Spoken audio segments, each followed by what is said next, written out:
Chads, what's happening? Welcome to the stream. Who's number 126? Diego Patow, Keith Krikorian.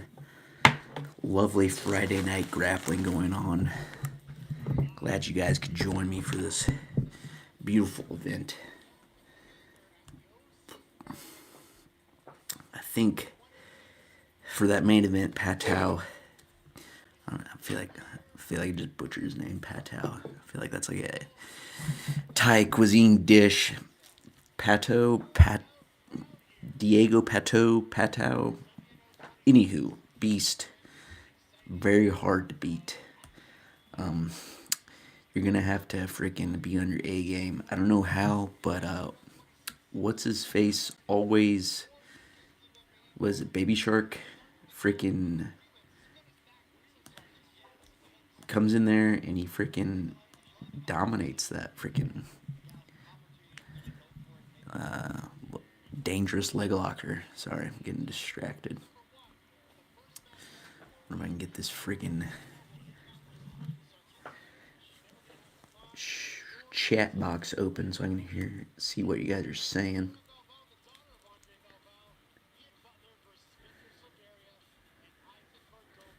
Yeah, we got some time before they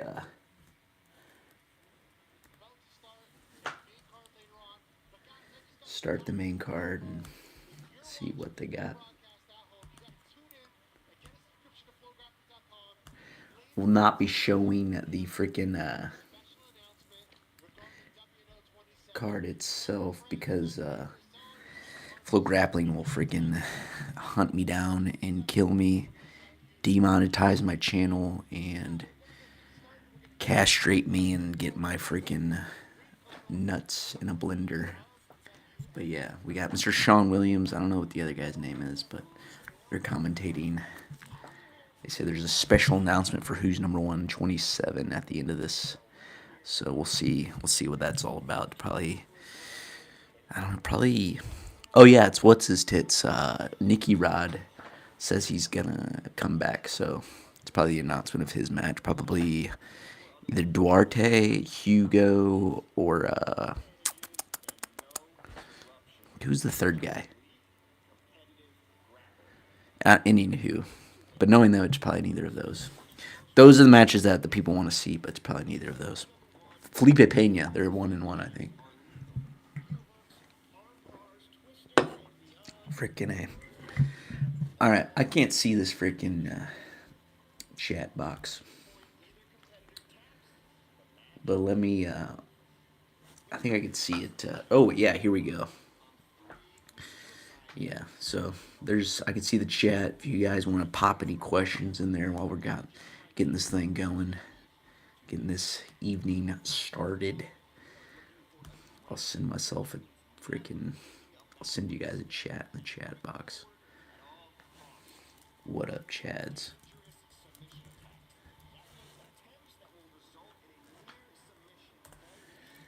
Who do you all have winning the main event? And what match are you guys looking forward to the most?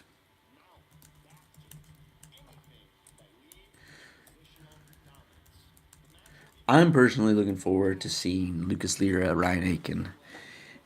We're big fans of Ryan Aiken on the channel. He's a Giga Chad. He mews mogs and lifts weights out there, so really rooting for that guy tonight. And hope to see him perform extremely well on the mats tonight. Always fun to watch the 10th Planet Atlanta product, you know what I'm saying? But let's see what we got going on. Let's see.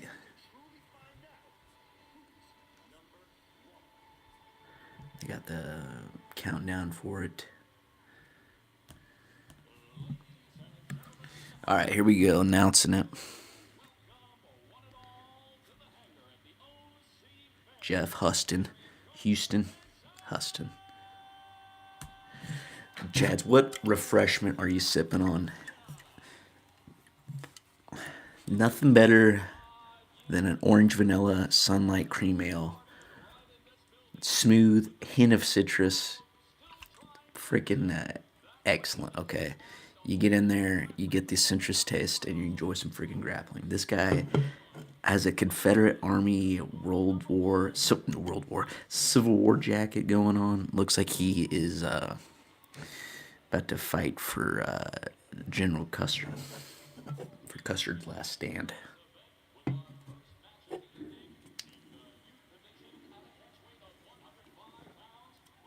105 pounds. Jiminy Christmas.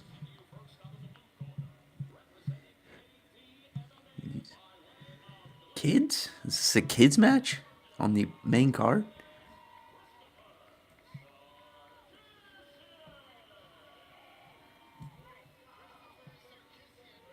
We got a freaking kids match. You gotta be kidding me. The first kids match in who's number one? Okay. I was not expecting that. Huh. On the main card, not on the prelims, not the free prelims. We have paid money to watch some kids grappling. I pay a monthly subscription to Flow Grappling to watch kids grappling. Not weird at all. Not weird at all.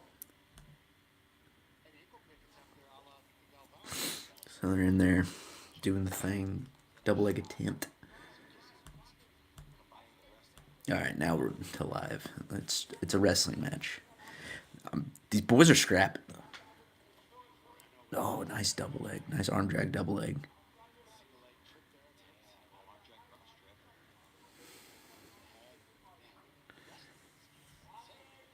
They're freaking scrapping the wrestling. I like it. I like it. These young bucks are getting after it.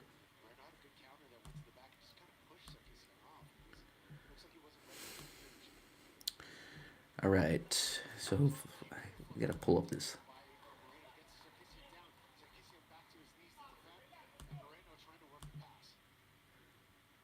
All right, my computer's lagging. Typical.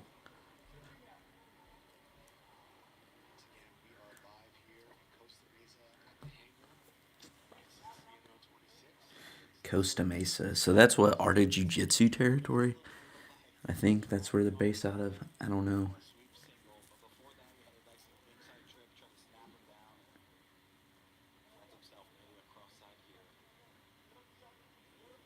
Nice circles to the back. All right. So these kids are good. They've probably been doing this since they've been in the womb. Literally just out there fighting each other in the womb.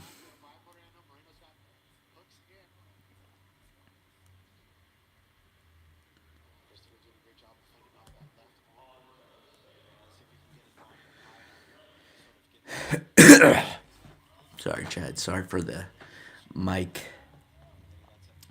cough.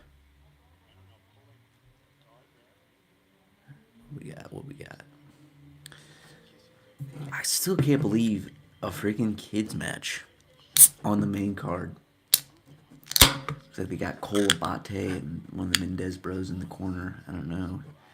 Guy and Hoffa are their names. I don't know who's who. I think that's Guy. Guy Butter in the corner. Luckily, there's only 6 minutes of this. They're not going to make the boys scrap for too long. What if they got paid? What if these little... what if it's a... they get paid, or this is like a free... Just let them kids scrap. They're scrapping, dude. But it's like a friggin' free child labor law type thing. They don't have to pay these kids, and they know they're gonna friggin' go out there and scrap and fight really hard. And so it's a win-win. Flo doesn't have to pay them. They get a good scrap out there. So really, it's a win-win. They don't get a match out there. Like, well, we let kids compete on our cards. we let the future compete on our cards. Really, they're just saving money. It could be like a professional grappler out there, and they're like, no, let's save some money. Let's get some child labor going. Just have them kill each other and fight to the death for the entertainment of the grappling community. Amateur chads, that's right. Not professional Chad, amateur Chads. You gotta scrap as an AMI before you can be professional. However, I will say these kids probably spent less money competing on the Who's Number One card than they would do for an IBJJF event.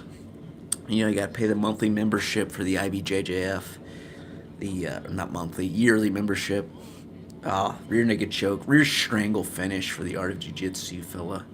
What's his name? He won the first ever kids match. Congratulations. But anyway, IBJJF. You pay the yearly membership. You pay the exquisite tournament entry fee.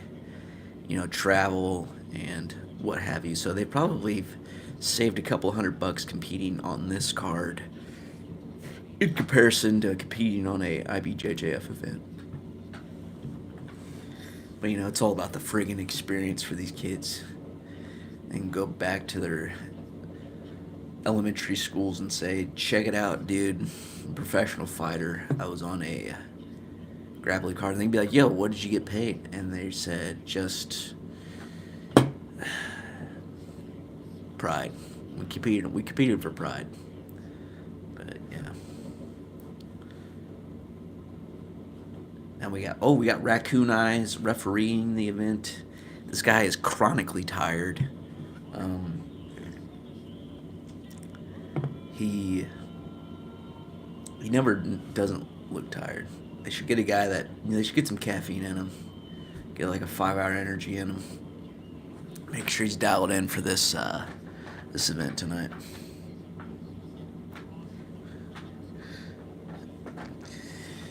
Commission $5 per ticket they sold to the event. Dude, I mean, think about it. This might be slightly off color, but they're not American-based children, so they probably have large families that come out in herds to support them. They probably have a large fan base that supports them, so they probably got meemaws, papaws, second and third cousins there. So $5 per commission. You get 30 family members there, dude. That's what, like $150? I just butchered that. There's no way that's 30 family members. Yeah, $150. $150 is a lot when you're like 12, dude.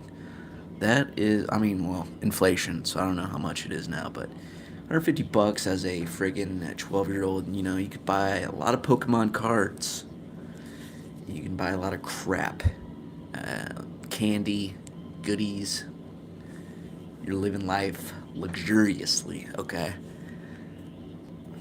They have buses in Brazil.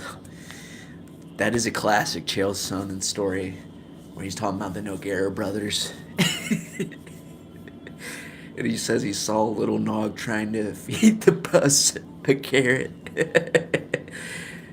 And that's funny because they don't have buses in Brazil, and Chael Sonnen's the freaking man.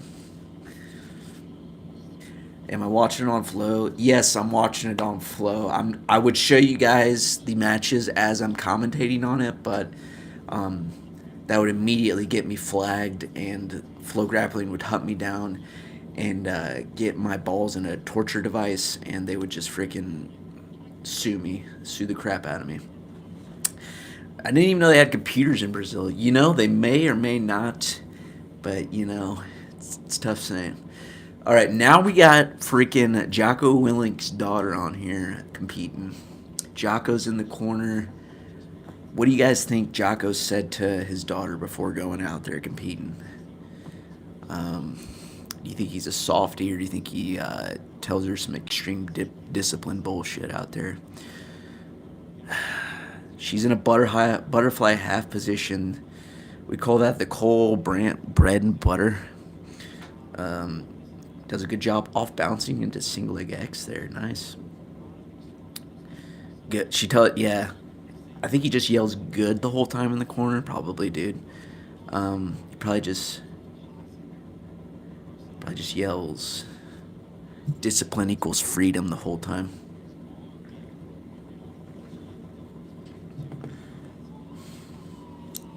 Jamie Christmas, she just freaking tore her ankle apart. Heel hook. Jamie Christmas. Rana Willick is no joke. Pulls her into single AX and just. Sorry. The apology after just completely mutilating your opponent's knee is just crazy. Jocko with the baby high five. He's got the classic dad camera holding it out. He's like, she sits back on that thing. Ashigarami digs the heel. Freaking beautiful. She has a jawline like Sergeant Slaughter from his daughter does have some masculine features. That is quite a. I wonder if she hits the Jawser size to get that Sergeant Slaughter jawline. Joy not why. She's walking all right. I think she's just anything. I think there might have been a pop, and she was like, eh. But competitor's all right. Friggin' tall as shit. Jimmy Christmas towers over Willink's daughter. Is Willink's daughter natty? I think it's just test for real. Dude, no way. Dude, Jocko probably does not. It's probably she probably doesn't do it herself. She's just surrounded by a high testosterone male for so long that like she gets secondhand test from him. You know what I'm saying? Like she just gets that like he's the Snoop Dogg of Snoop Dogg smokes a lot of weed and just like constantly has that weed smell on him. Jocko just he's got so much testosterone they just emits it so strongly that like his daughter just gets secondhand test. You know what I'm saying? Like that's probably what happens. Is Jocko natty? Dude, there's no way, right? Like, I mean, dude, there's no way. He's out of the military. He's freaking crazy rich, probably. There's no way. He's got to be on some test. I wouldn't say anything crazy. Not like a crazy stack, but he's for sure on like TRT. That's for sure. I mean, he has a reputation to keep as this like tough macho man who's jacked and does jujitsu all the time. Like, dude, there's no way he's that jacked and gets like 4 hours of sleep a night. He's definitely on test, for sure. Waking up at 4:30 for no friggin' reason, dude.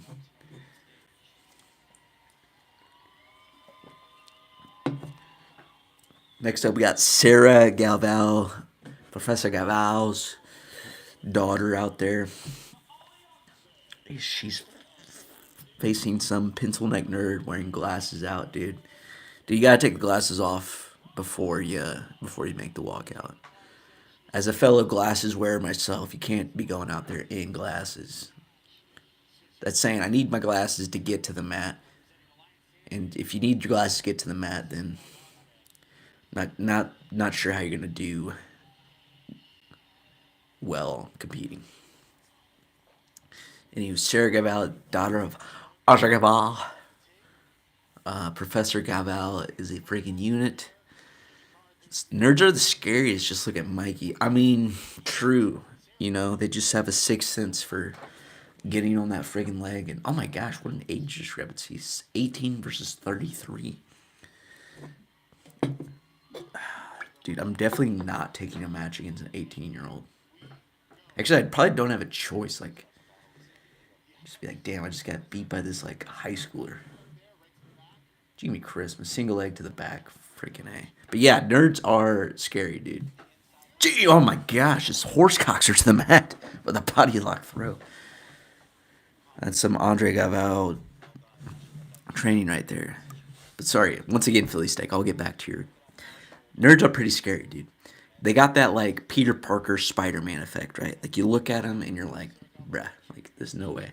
And then they surprise you with some absolutely gorilla strength, you know. Like Mikey's a he's a different breed, right? I mean, we haven't talked super positively on him on this channel, but he's a great grappler. They're just scary because they get hyper obsessed with things and perfect things and tend to be uber competitive about things. So a nerd who is uber competitive about high testosterone sports such as grappling, not a guy you want to come across on the mats. What's your favorite music artist, Chads? Huh. Favorite music artist? Probably Bach, Beethoven. I'm just kidding. Depends, you know. I like Metallica. You know, I really like their old stuff. You know, Kill 'Em All, great album to just get you absolutely friggin' fired up for a good lift. You know what I'm saying? Seek and Destroy is my PR song. Another great song to horsecock weights to is freaking Rage Against the Machine. That always gets me freaking going. Rob Zombie's old band was it like White Zombie or something like that? Freaking Raw Dog Life, no music, dude. When you're looking for a mental toughness workout, looking for a little gut check, you lift to no music, dude. Because when you need that extra boost, you know, that extra centimeter to get you going for that PR, then you turn on the Metallica Rage Against the Machine and you start blasting the music and start horsing heavy loads, okay? You know, sometimes I'm not opposed to the gangster rap, okay? You get the freaking NW. Jiminy Christmas. She's got her in a rear triangle, ripping her arm off, ripping her leg off. Now, oh my gosh. This Katie Carr is a freaking tough son of a gun. Holy buckets. A knee bar and a rear triangle. Gosh dang. Suicide. I haven't listened to much Suicide Boys. But you know, I like the old school gangster stuff, gangster rap, and it sounds super weird coming out of my freaking. She escaped that? Holy freaking! That Katie Carr. I don't know how you escape a rear freaking triangle knee bark. That's insane. That's freaking insane. What a tough. That's freaking tough. Holy shit. That is insane. Holy shit. Nerds are scary, man. You guys are right. Nerds are freaking scary.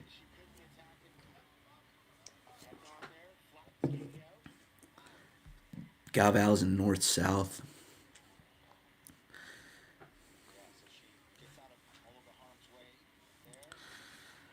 She was probably like, yo, this 18-year-old's got me in a rear triangle and a freaking knee bar. I'm not freaking tapping, yo. And dude, she's like, I'm not getting tapped by an 18. She probably ate a few pops and just said, nah, not doing it. Dude, I respect it. I respect it. But Tyler, I'm gonna have to look at Suicide Boys. I've heard of them, but I haven't really listened to any of their stuff. What should I dabble in first? What do you recommend listening to first?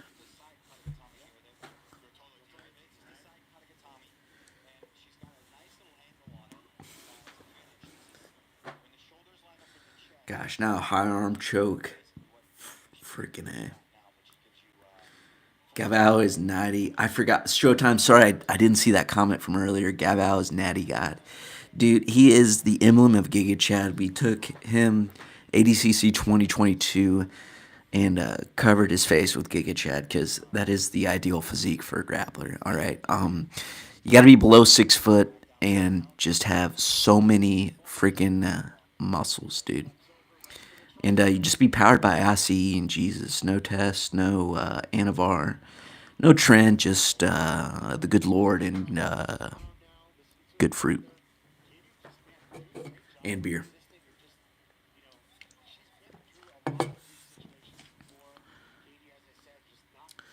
Jimmy Christmas. I think it's another rear triangle this lady is in. She's gonna be pass out or tap out, and then freaking finally gets the finish.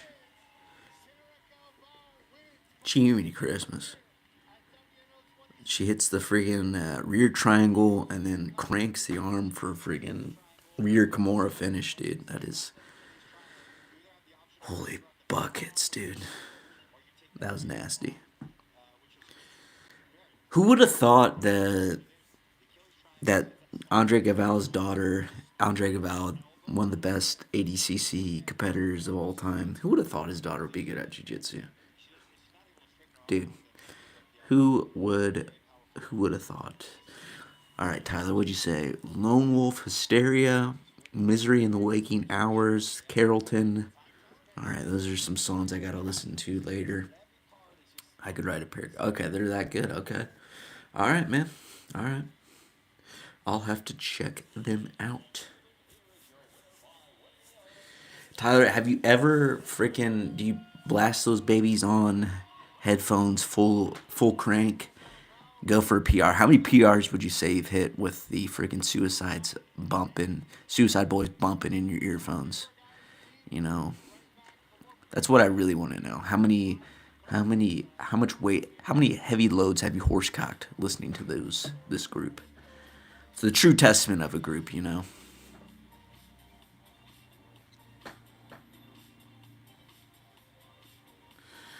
There we go, Professor, giving his daughter a hug.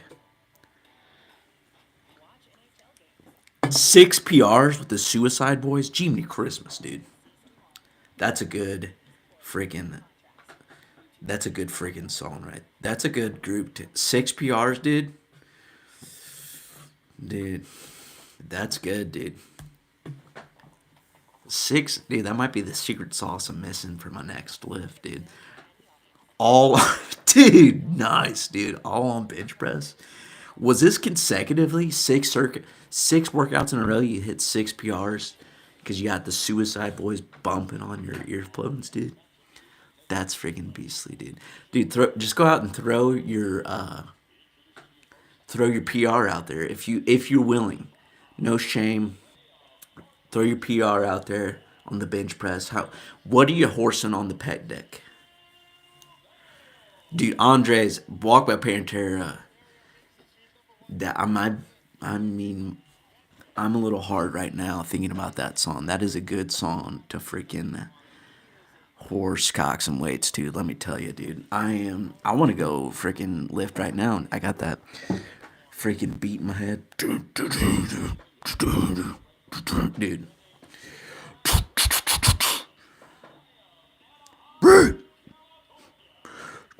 Dude, that'll get you fucking fired up, dude. If Walk by Pantera, 295 at 180. Jimmy Christmas, Tyler. You're freaking strong, dude. Hell yeah, brother. You're close to 300 on the bench press, dude. At 180 is freaking elite, brother. That's badass, dude. That is freaking badass. Dude, you're almost there. Get Suicide Boys bumping on that next freaking. Get some Edge of Insanity in you. Code Chad Jitsu. Get some Edge of Insanity. Strongest pre-workout on the market, bro. Freaking get the Suicide Boys blasting. Freaking slap yourself. Get freaking excited, dude. Eat a good meal of carbohydrates before you hit that next session. Throw on the cookies, throw on the 2.5s on each side, and freaking horse that 300 pounds, bro. You got this, dude. You're so freaking close. Fuck yeah. 295 at 180 is freaking solid, dude. All right. I do not know either of these fellas. We got Victor Silvio versus Ian Butler. I'm liking Ian Butler's style. He's got this rash guard set is freaking sick. He's got some cool frosted tips as well. It's like a Chester cheetah with the yellow flames. It's a freaking cool set. I like it. I dig it. Several sponsors on there. I think he's got a freaking Dave and Buster's sponsor on there. You know, I love a guy who likes to play games and freaking chow down on some wings and beer. You know what I'm saying? An adult Chuck E. Cheese. You know, that's the type of sponsor I want. A freaking adult Chuck E. Cheese. You know, I freaking kick your ass in the skee ball. Have a few beer and some wings. You know what I'm saying?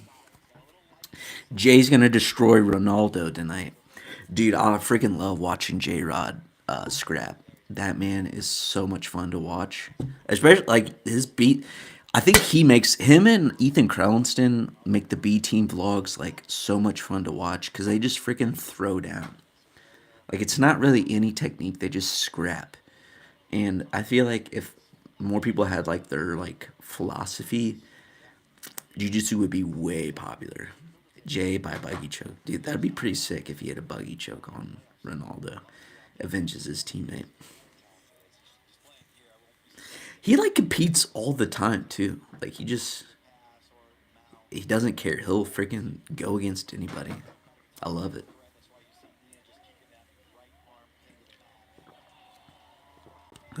He went against Mika. He cut down for that.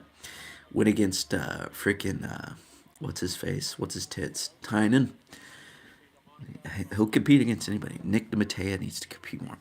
Yeah, they all say he's really good. He just hasn't quite had the competition results. But I mean, like you watch him like at that Fight Pass, he looked really good. He just kind of didn't get it done. His wrestling's really slick. He's fun to watch. He doesn't seem to get it done in these like big stage events. But yeah, like they praise him a lot and say he's like really good. And I mean I see it. Just seems like maybe there's competing's hard, dude. Like doing what you do in the training room is just different than what you do on like competition, you know. And that's just the name of the game. But yeah, I think if he competes more, he'll figure it out. Just reps like figuring it out, you know. Just competing is just different. I mean, you guys know that. It's when you're in the room, you get like warmed up and you get like in this flow and like nobody's watching you and like you can kind of get in a rhythm. You get warmed up and then you get going. You relax. You're not really thinking too much. Whereas like competition like this, you got a crowd. Everybody's cheering. This is your first and only role. You got to time your warm up right. You want to be relaxed but not too focused. This guy, Silvio's on the back. He's gonna, yeah, rear strangle. Damn. I mean, Ian Butler had the coolest set of the night so far, but gets tapped rear strangle.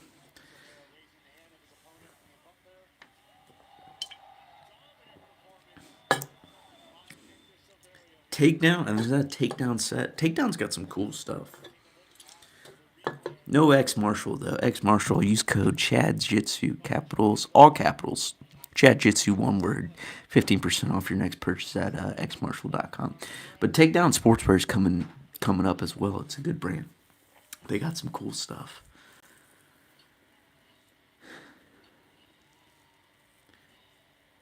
"50% of my skills get cut off when I compete."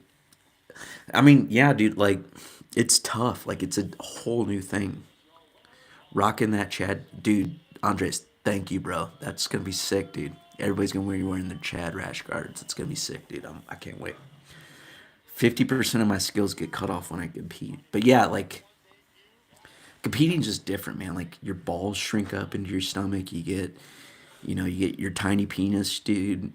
You start thinking too much.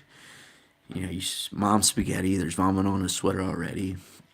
It's just different, man. Like I don't know if it's a mental thing or if it's just like a physical thing or but yeah, you just gotta in order to get good at it's like a skill. Like to get better at competing, you just gotta compete more. Like you just need practice and reps on it. That's why you see like random pros just like hop into grappling industries, which is crazy. They'll just be like they just need they're practicing for bigger events. So I think it's an important skill, of dialing in what you're gonna eat before you compete, and then if like you're cutting weight, and then like try to like, if you don't like plan like your post nutrition for that, and don't dial that in, you need practice runs of that as well. So it's just a whole lot of factors to optimize before you compete.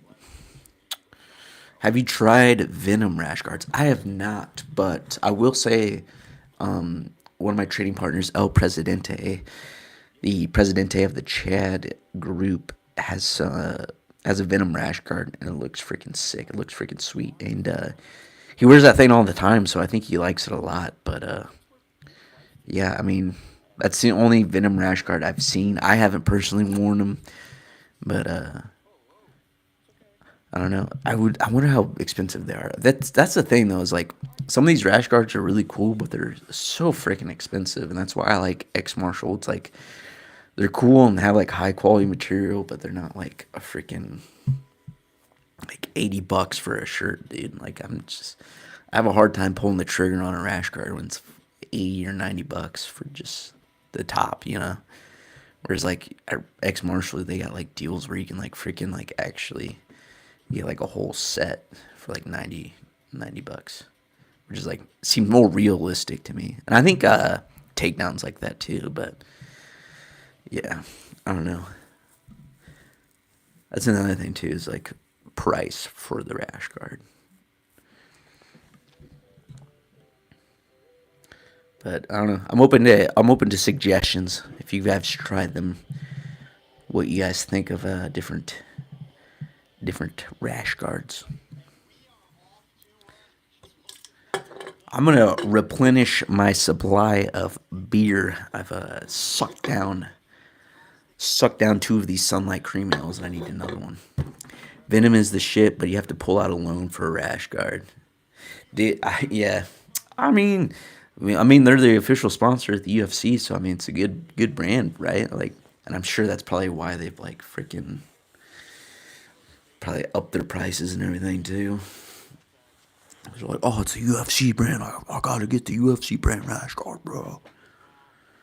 Origin rash guards are legit, dude. Yeah, I mean, shout out Jocko. He was just on the Who's Number One tonight. But those are freaking expensive because they're made in the U.S. Those are a freaking arm and a leg, and dude, people go freaking crazy for Origin, dude. The Origin gis are insanely expensive, dude. Like, I don't know how much they're like twice the amount of like any other gi on the market, dude. But like, I mean, I've heard Origin's nice, but dude, but like, they are probably the most expensive stuff on the market. Yeah, Philly steak. That's what I'm saying. Like, those guys are nice, inexpensive, and you get quality stuff, dude. Venom jackets and quality is top tier. I mean, yeah. I mean, like, I hope so. They probably got like a freaking boatload of money from that UFC deal, and just all their fight kits, all the UFC fight kits are Venom. So I mean, they got to be raking in some dough from that. So I hope they're not putting out low quality crap when they have a friggin' deal with the UFC, and hope the UFC's not associating with a shit brand. All right, I'm gonna replenish the supply before this next match.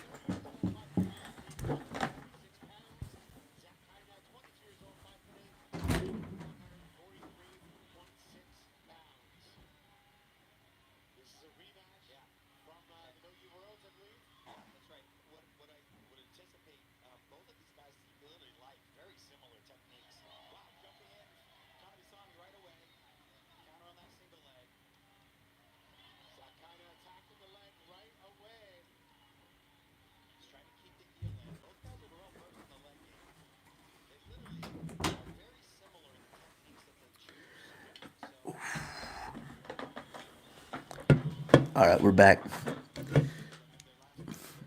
Fresh brew. Isaac Cordova, AOJ. I feel like AOJ, like, this probably is not a hot take at all. AOJ is a very good team.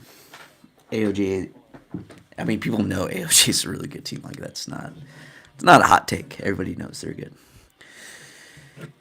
But I do feel like in the no-gi world, they get a little overshadowed by New Wave and B Team, right?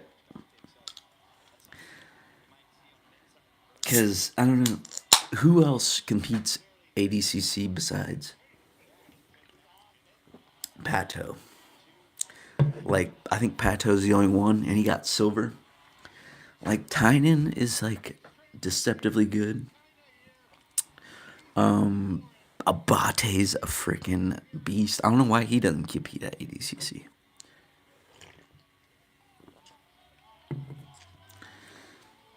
And like I don't know how Baby Shark beats Pato. Pato's insane. But yeah, I feel like they got like a bunch of guys that like are. I don't know if it's because they just compete at IBJJF and not necessarily ADCC as much. They like do both gi and no gi, but dude, that is like I feel like we're gonna see more ADCC champions from AOJ for sure. Who y'all have winning for the CJI? Oh, for that like team quintet style? Is that like for sure? Like I don't even know who all like the official lineups are. It's hard to know like what's actually happening and what's not. Craig is like a master. I don't know. Like it's hard to believe. You're like, all right, is this for real or is this like a joke? Or but I think 10th Planet submitted their team. It's like Aiken,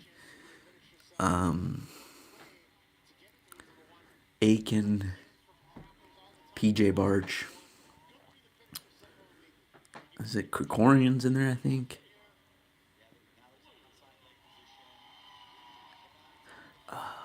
Yeah, I know he wants like New Wave. I know he wants 10th Planet. I think there's like a Daisy Fresh team he wants in there. B team.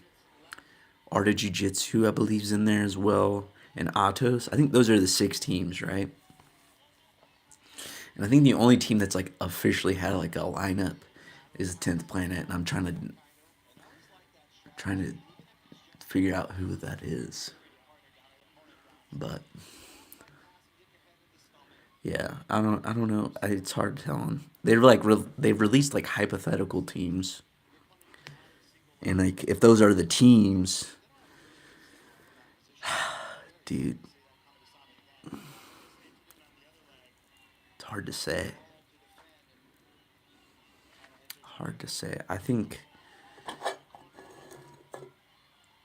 New Wave would have a pretty solid team because they would have Dorian, maybe Gordon, but if not Gordon, they got Marigali.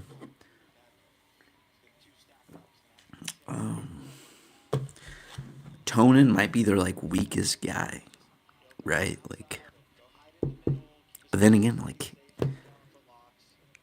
he'd freaking throw out some crazy move and probably get a submission. I don't know. But yeah, that would be the main matchup, Tyler, is New Wave versus B Team. Like, that matchup has to happen. Like, that would be the greatest thing for Jiu Jitsu to have the two rival teams go at it. Like, that'd be insane. And yeah, it would. I don't think that's happening. I don't think Nicky Rod versus Gordon's ever happening. Because I think Gordon's done. I think he's done competing.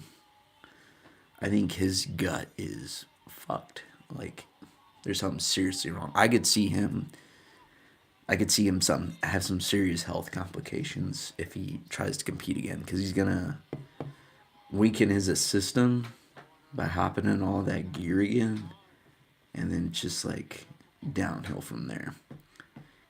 I feel like every time he trains for something big, he like gets super sick, and then his stomach acts up, and he gets sicker, and it's like some tragic event. So I don't think that's happening. And if he's not 100%, he's definitely not going against Nikki again. So I think he's done. He's retired.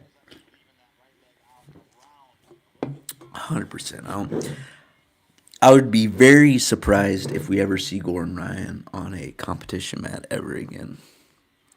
Especially after they handed him the like fake golds this year, or the one against Felipe. They gave him like a gold for that. Like now that he has the record for that, very unlikely we'll see him on the mat again. We'll probably just sell instructionals, have soft core corn ads on his Instagram page for that BS flip flop company. It's probably a money launderer for drugs or something. Dudes, this is a freaking leg lock shootout exchange that is crazy. These guys are ripping each other's legs and they're just eating it.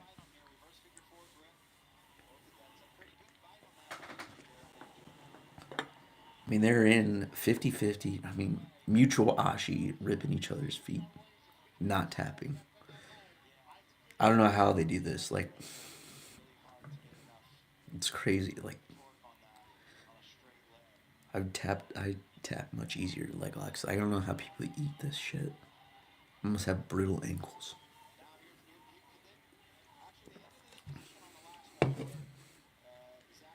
Insane. It must be. I don't know if it's like a flexibility thing, or if it's just like a they just like don't have any like intact ligaments. I don't know. Or if it's adrenaline and they just eat it. But this has been a good match. They've been scrapping, just a lot of exchanges, a lot of good matches tonight. Honestly, even like I mean, I shit on that kids match, but it was a good match. Like they freaking, it was a good. They had good wrestling, and they freaking went after it. Oh my, oh that knee is just, oh dude, this guy's knee almost got blown out, and then he reverses the dude. Holy crap!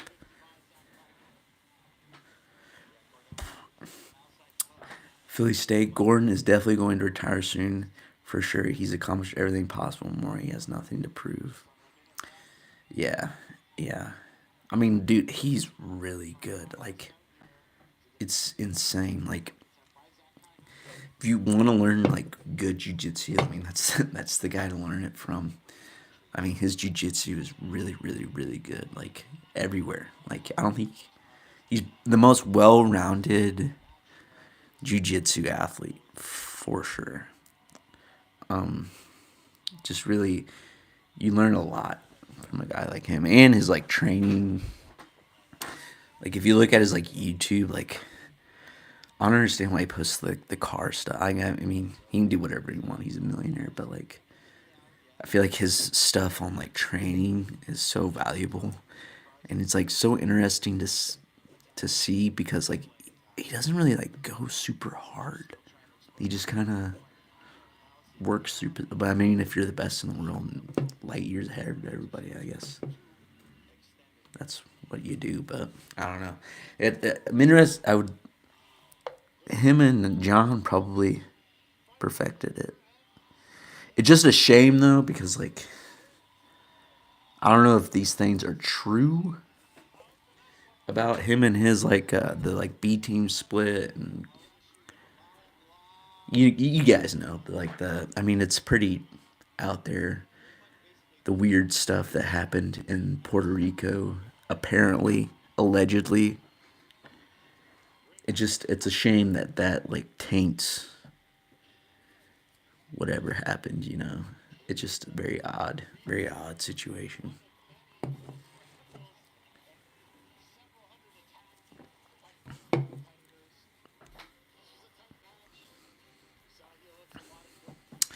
Like I don't know, there's probably just because of that a huge asterisk on him, you know. Like I mean, Michael Jordan wasn't perfect, right? Like he's considered the goat of like basketball and everything. But I mean, like there's nothing like the like there's no rumors about him like there is about Gordon, you know. And like it's like If you look at like who's like the greatest baseball player of all time, like Babe Ruth, like there's nothing like about Babe Ruth that's like that extreme about him. So it's just kind of like, and then like Marcelo, like he's just so like his personality's so polarizing too. And in the day of social media, it's easy for people to like kind of get under his skin and all that. It's like I don't know. It's just he's a little too public. I feel like if he was more private, it would be less tainted. Or I don't. But then again, that's who he is, and that's how he's. Maybe that's why he's so good. I don't know. Diddy Rico. Yeah, no kidding, dude. Nobody knew about Diddy stuff till recently, so maybe there's more stuff about people than we know. Would Gordon be this good without John, though? That's a good question. I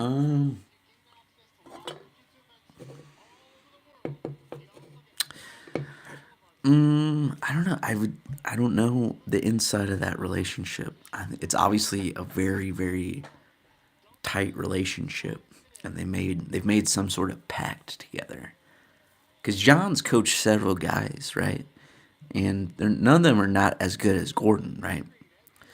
So I think there's like a special pact between them. More like a preferential by John to Gordon, because you know, like they made a deal with each other that they would, you know, because John could have maybe done the same with Craig. John could have maybe, I mean, he could have made Nikki insane. Like he had Nikki as a kid, and Nikki's nowhere near as good. And maybe that's, and when I say Nikki Ryan, maybe that's partly Nikki Ryan, maybe it's partly the allegedly weird stuff that happened, but I don't know.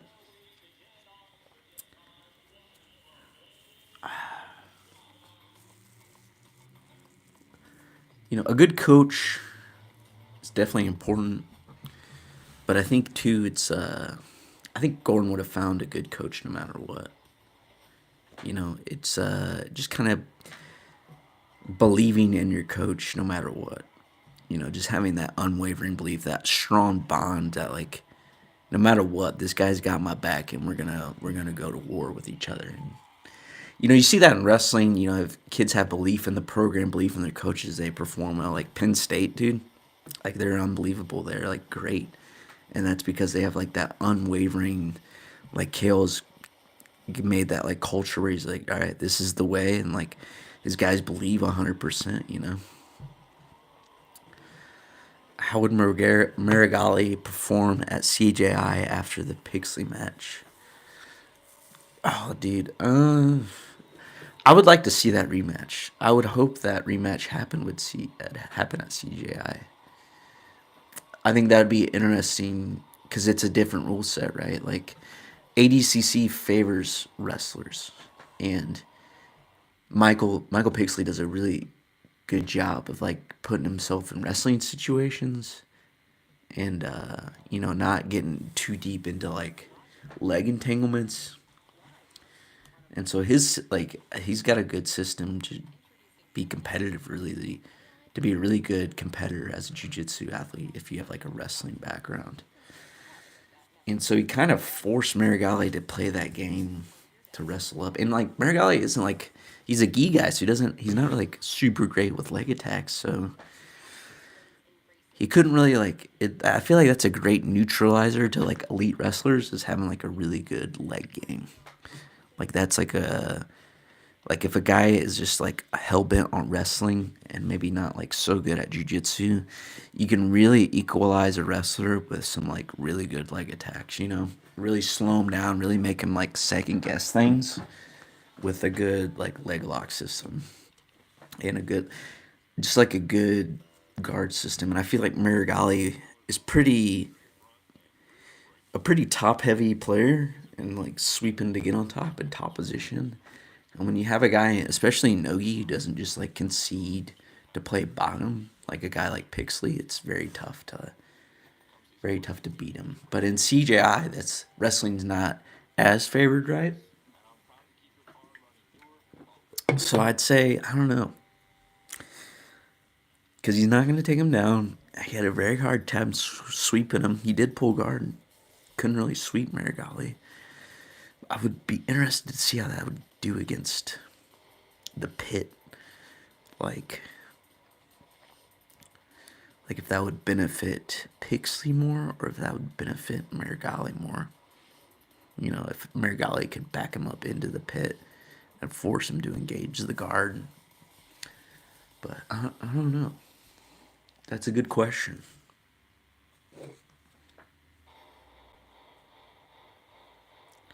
And don't forget about Gordon's text to Eberth. I'm not sure really what you're saying, Ricky A. Text to Eberth. He did. There's some leaked DMs of Gordon. That's pretty weird. Cyborg did pretty good against Pixley. Yeah, I mean, that goes. Cyborg's a friggin' tank, bro. Cyborg's built. When you're built like that, you're hard to take down, no matter how good your wrestling is. Especially if you're on that much gear. Like, good luck slide buying a friggin' rock, bro. You probably got like a friggin' just like grip that's impossible to break. P3 versus Marigali. I feel like Pat Downey. Pat Downey's out, actually. Pat Downey has like a broken leg because he did like some local super fight, and this guy just freaking ripped his shit. So PD3 is gonna be recovering. I don't know if he'll be back in time for that. But I don't know. That'd be interesting. I mean, Marigali doesn't have a leg game, so PD3 wouldn't have to worry about that.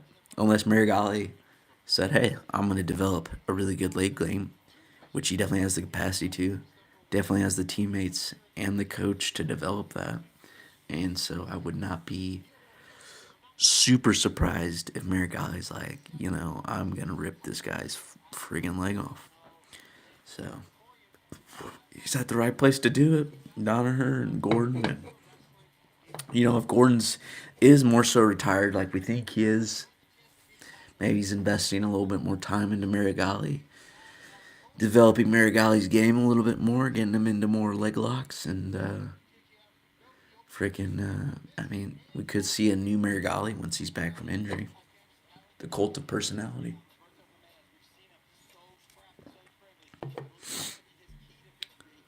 But I mean, at that heavier weights, like I don't know, leg locks aren't as quite prevalent, and you see the guys that are good at leg locks, like Gordon was. They have a bit more success. So I think if you're a big guy, you should get a good leg lock game. Big Dan, you know, he's dangerous with the legs, and he's pretty successful there. About his little daughter. Whose little daughter? That's weird. Who's Eberth? Oh, that's weird. Ricky A, explain this to me. Explain to me what's going on. I'm ignorant to this situation.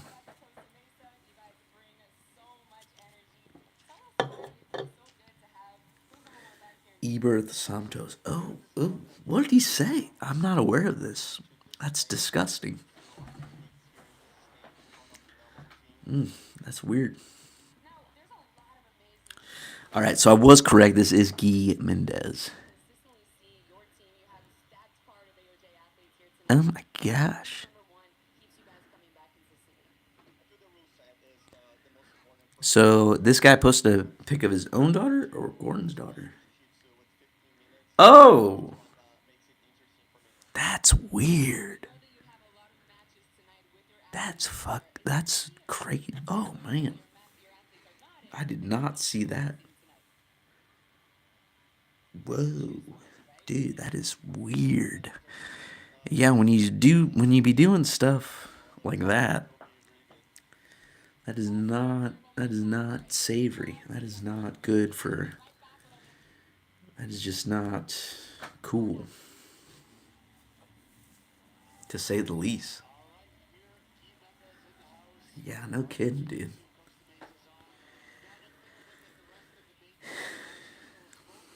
I guess it just runs in that. Yeah, that's so weird. So weird. Marigali's pretty. Craig exposed him about. I mean, if it's true, that's that's weird. And you have to wonder if maybe I don't know. That's just weird. I tried to focus on the jujitsu man, but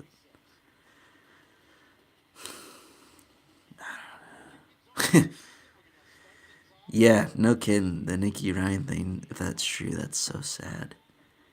And then the Merrick Holly thing is just sad.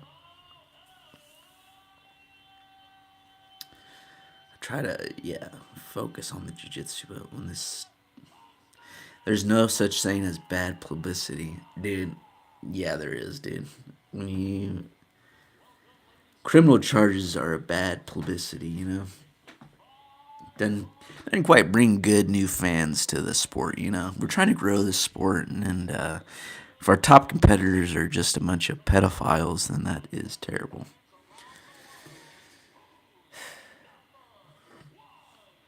Nobody's gonna watch. Oh my gosh! All right.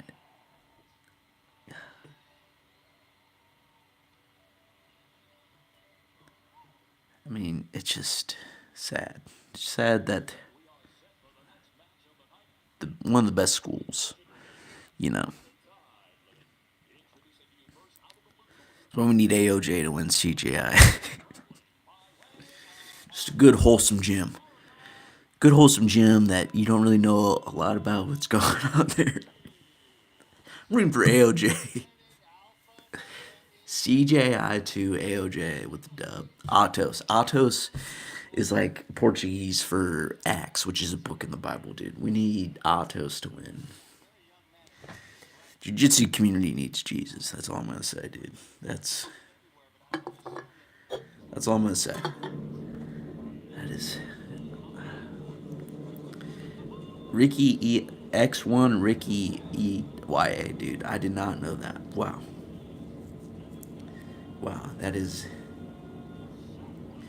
something's got to be true here. Like you only get so many allegations, you know. There's 10 bad things said about you, dude. One of them's got to be at least slightly true, you know. This stuff doesn't come out of thin air.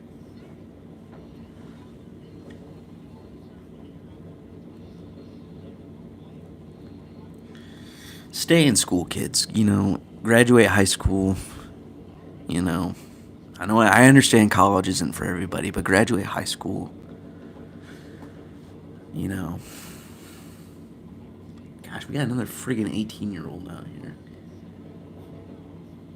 The guy looks like a grown man, dude. 18 years old, he looks older than me, dude. I'm 25, dude.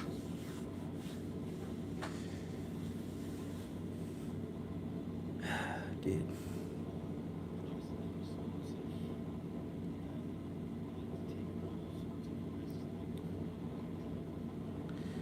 I feel like kids be. I don't know if it's jujitsu. Maybe they're on gear. I don't know. These 18-year-olds be looking like they're friggin' mid 30s. This guy has the muscle of a mid 30-year-old, dude. I've lifted weights since I was 12. I do not have muscle mass like that. Like, this bro looks like he's been lifting weights since he's been out of the womb.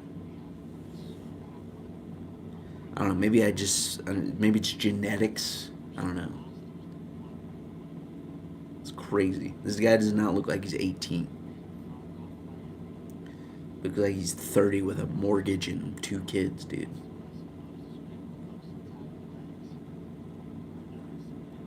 Just taking charge of the center, you know, the foot sweep. Foot sweep, you know what I'm saying? Most guys like to hit the foot sweep, but you know, what it really is a calf kick. Alright? They just be throwing a calf kick to the guy's leg. Calling it a foot sweep.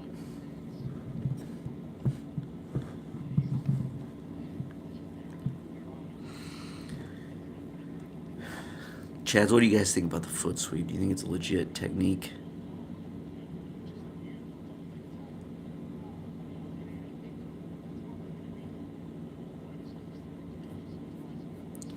I think it's BS. I think it's just a calf kick to the leg, an excuse. Ref talking to him. Say, hey boys, let's settle this down. Back in it. A little, dude. That is an interesting way to clear like a 2-on-1 grip. Just kneeing the freaking hand off. That is interesting.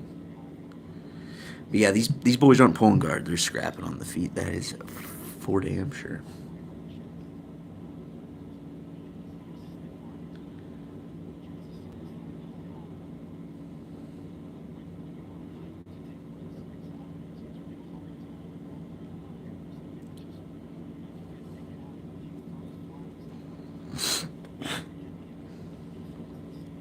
Double leg over foot sweep. Double leg's pretty freaking sick, dude. Jordan Burroughs blast double is pretty sick, dude. Everyone strikes in grappling, and everyone grapples in striking. It's so confusing. That is true, dude. Like in jiu-jitsu, people get mad and then just start throwing strikes. Guys get mad and striking and start grappling. It's that's why we have mixed martial arts, I guess. You know, let the boys play. Let the boys play. Let the boys get in there and scrap. Use all their weapons. You know what I'm saying? Let the boys use the weapons. But I mean, grappling match. You should probably grapple. Combat jiu-jitsu, you can slap. You can use a little slappage.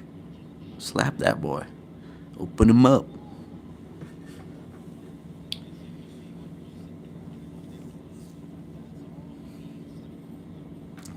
Dylan Dennis, Logan Paul. That boy's getting his butt whooped in striking. Pulled out the grappling. You know, it's crazy for a grappler to take a striking match. But I would never do that. Let me just take away your one thing you're good at. Oh yeah, I'll do that. Yeah, sure, man. I'll do a boxing match with you, and I can't do the thing I've been training for 10 years. Absolutely not. Michael Sinise, the first to lose his Chad card, pulls guard.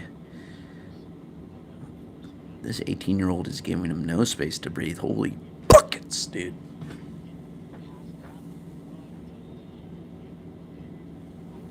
Working to get him. Oh my gosh. What does Brandon McCatherine say?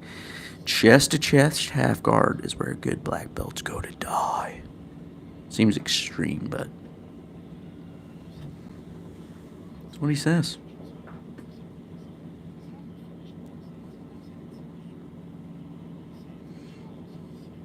Ooh, I love it when the boys just dive back on a leg and rip it. You gotta love just why would you pass the guard? I mean, just dive back on a leg and just full crank it. Raccoon Eyes, he's got a busy night tonight. He's refereeing all these matches.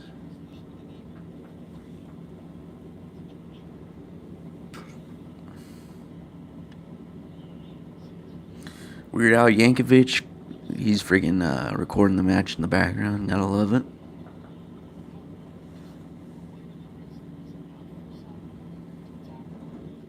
Oh, a little foot to the face. Smell it, now take it.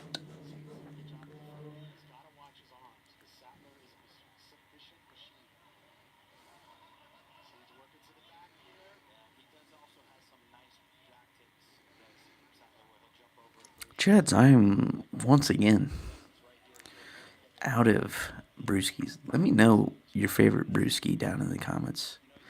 If you're not a big beer guy, let me know your favorite beverage to sip on. What is your choice of beverage to sip on? I'll be right back. I'll see what you guys put down below.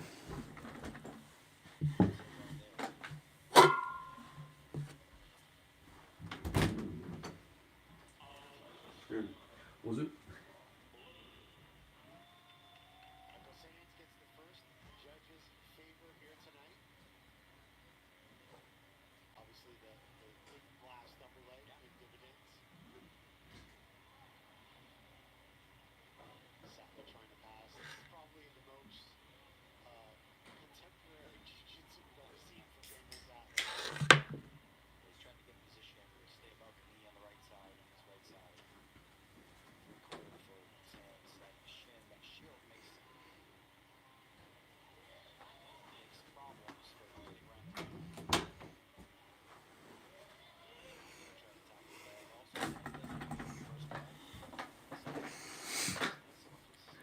Sapporo. All right, all right. It's a good one. Classic, classic guy. Are you sipping on a Sapporo right now, dude? Enjoying this friggin' fine grappling exchanges?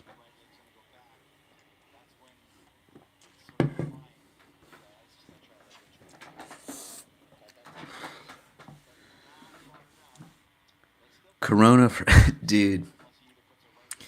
Tyler, dude, ever since I heard you bench press 295 at 180 body weight, I knew I would like you, dude. Corona for family, dude. Dude, call you Dominique Toretto, dude. Living a little too freaking fast, a little too freaking furious. Corona for family. You get a little lime in that, dude? You get a little lime in the freaking Corona? I don't really drink, but dude, because you know it'll ruin your freaking gains, dude. You got goals. You got three. You got 300 pound bench press to attack, dude. I understand, dude. I totally understand. You're about hitting the protein, hitting the macros. So you go from 300 to 315. So you got 3 wheels, bench pressing and mogging them, dude.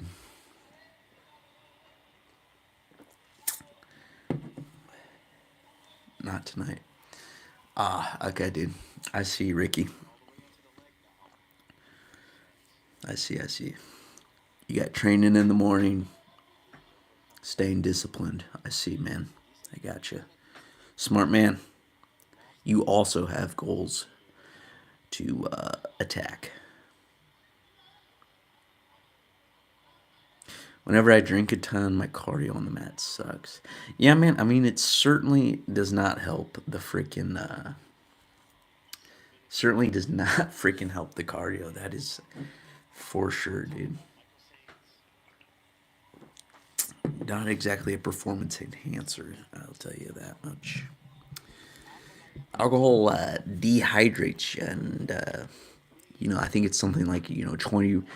If you get like slightly dehydrated, it affects negatively affects your like performance by like, I don't know. I'm pulling these statistics out of my ass. 20-30%, something like that. I don't know. I don't know how the pencil neck scientists really do this, but yeah, you get dehydrated. This visual they used to tell us in like college wrestling, they would give us this visual of like a raw steak, and then they would show us beef jerky and be like, this is you when you're drinking water and not drinking alcohol, and then when you're drinking alcohol, this is your muscles, and it's the like that beef jerky, and they're like, it's much easier for it to freaking get ripped apart. I just always thought that was funny, like a funny visual. Because they're like, they're meatheads, dude. They'll freaking understand the meat metaphor. We gotta get the freaking steak and the freaking beef jerky out there. Gotta be like Craig and take a shot with some nose beers. Dude, we were talking about like performance the other night, dude. I wonder if there is something to be said about, loosening up and just getting the perfect amount of alcohol in you, so where you're just out there loose as a goose, freaking ready to go. Not too much, but just freaking getting out there, being ready to go, dude. You ever do the John Jones and get wasted a week before comp? Ah, dude.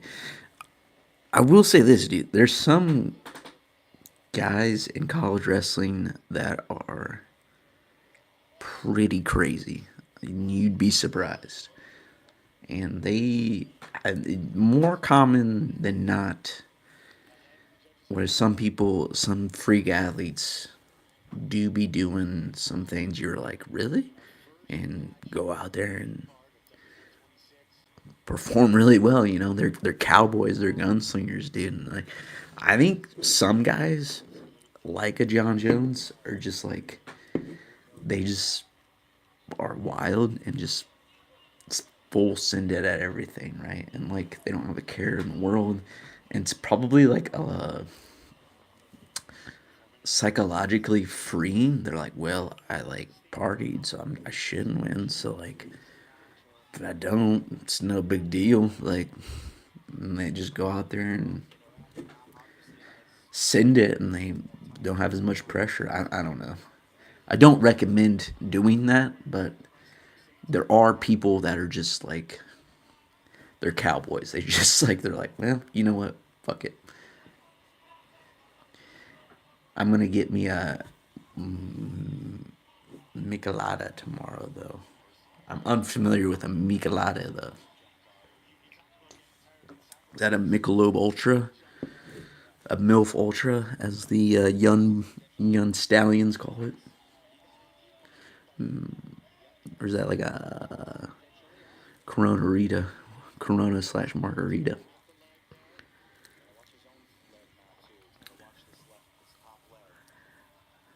Do inform me on this Michelob Ultra limeade or whatever, what have you.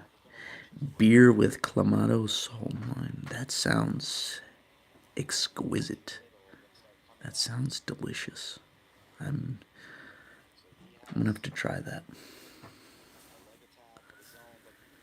Pro football probably has some crazy shit pregame. Dude, I bet you basketball players and football players, dude, baseball players probably have some of the craziest stuff. They just gotta go out there and throw a ball, dude. There's like no conditioning in baseball. Golf too, dude. Tiger Woods. But yeah, pro football.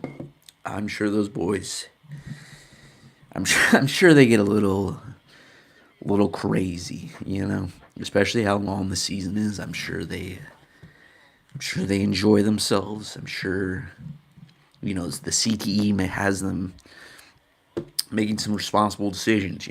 They don't have to make a weight class. Yeah, dude. I mean, dude, like think about like Magic Johnson. That dude is. You don't just get HIV for nothing. That guy probably did some absolutely.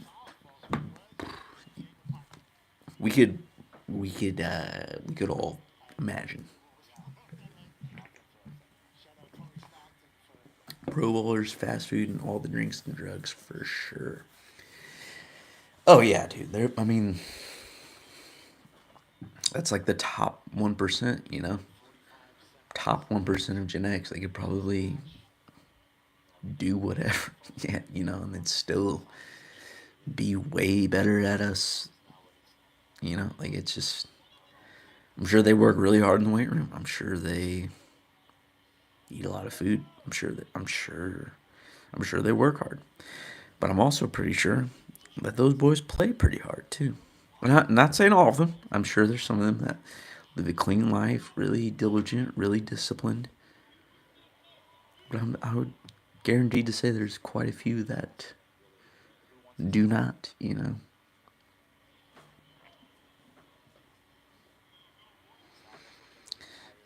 Diddy party, yeah.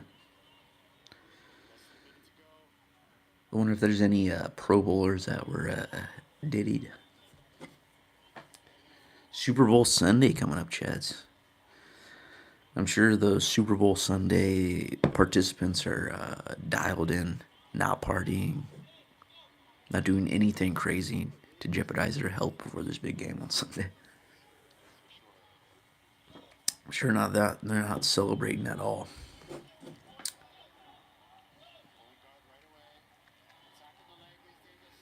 I'm sure Travis Kelsey's just living a really disciplined life.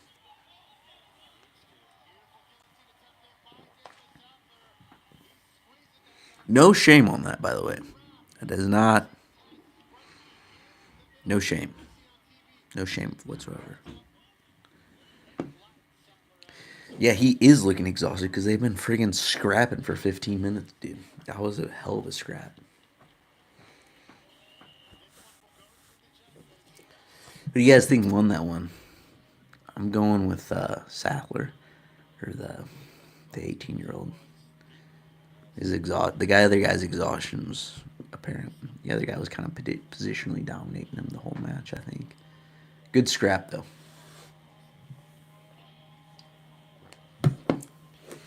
Taylor Swift's team versus the other guys. Yeah, I mean Taylor was probably like, "Yo, uh, let's pay these refs and let's get a freaking dynasty going, eh?" Spell check. Yeah, no, I hear you, buddy. I hear you, Ricky. Yeah, for sure. Seether, another good band to PR too. I'm listening to them back in the day. Ah, that's a good reminder. Spell check actually for the win here. Another alternative band from the early 2000s to freaking get hyped to and horsecock some heavy loads.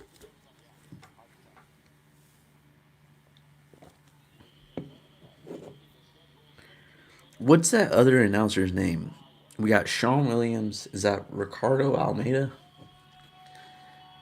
Why? How do we know this fella? Is he like just a grappling connoisseur? Deft.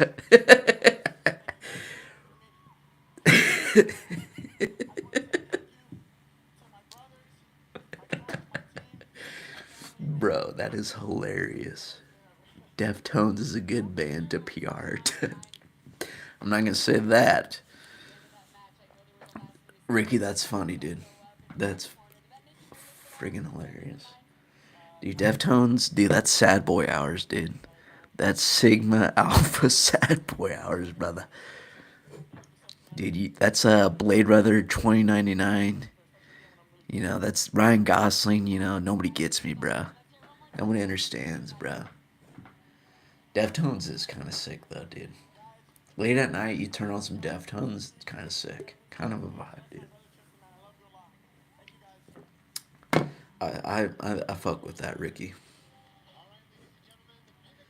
That's pretty funny, dude. Deftones.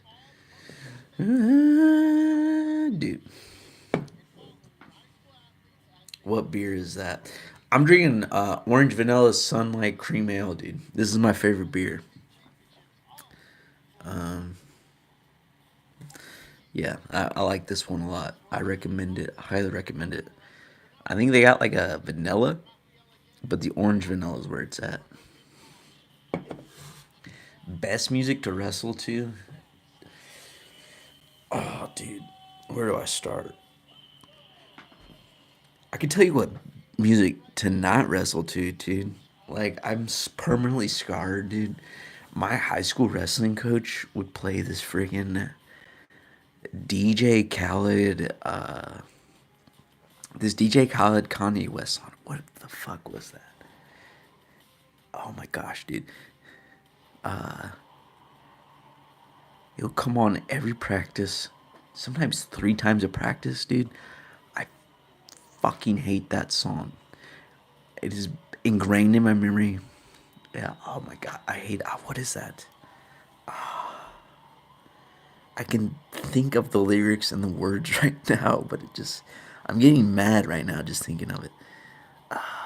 It's the same. Would play the same playlist every single day, dude. And that saying is just ingrained in my head, dude. But I don't know. And then my dad had like a similar experience with like Van Halen, dude. He said that, dude, we would listen to Van Halen every practice, and he like can't listen to it anymore. Although I do mess with some Van Halen. Best music to wrestle to? I think it's probably something kind of gay. No homo. Nothing wrong with being gay, but like something a little fruity. You know what I'm saying? Like upbeat, fast paced. Gosh, what did I like to wrestle? Like some techno music is pretty good. I'm blanking on it. That big booty mix, that's a good playlist to work out to, dude. Big Booty Land or whatever. That's a good one. Yeah, just like house music, like part Pitbull, Tyler Day, dude. I pretend like I didn't see that. But yeah, you guys should check out Tyler. Tyler's got it going on. White girl music kind of go hard sometimes. Philly Steak, I fucking agreed, bruh. It does kind of go hard sometimes. It's raining men, hallelujah, dude. That also slaps, dude. I will say, kind of a guilty pleasure of mine. Pink Panthers kind of fucking slaps. Hot take. Roast me if you want. Pink Panthers, dude. She's got some good songs that kind of get me going, dude. Beyonce has some songs that are upbeat, kind of get you going. That one song, it's like, I think it's called like Bulletproof. This time, baby, I'll be bulletproof. That kind of that'll get you going, dude. What's that one song? Paper Planes, MIA. That's a good. Get high like paper, get high like planes. If you catch me at the border, I put pieces in my name. That's kind of a good song to get the feet moving, get going.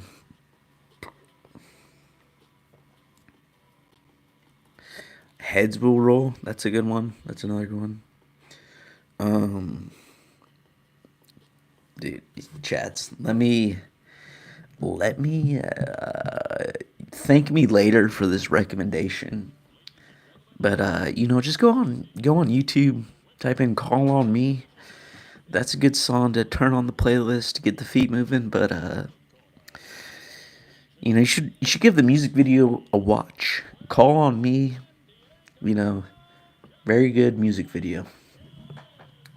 Call on me. Call on me, call on me, call on me. That was one of the first music videos I've watched when I was a little young lad, young Chad. Female pop jams, dude. They rock, dude. The Weeknd has some bangers. Yeah, he's got some alright songs. I like. I mean, he's not really that. He's kind of white girl music. Post Malone's got some good songs. Get your feet moving, or just sad boy hours.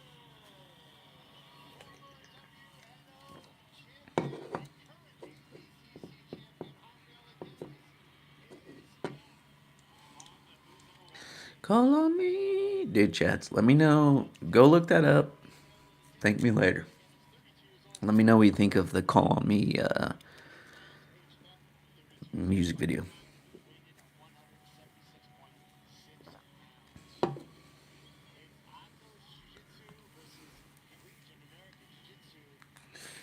Legion versus Atos Jiu Jitsu in this female matchup. Can't wait. These chicks are kind of jacked. Bigger than raccoon eyes here. Hope that smoke clears before the music starts. Or music, the match starts.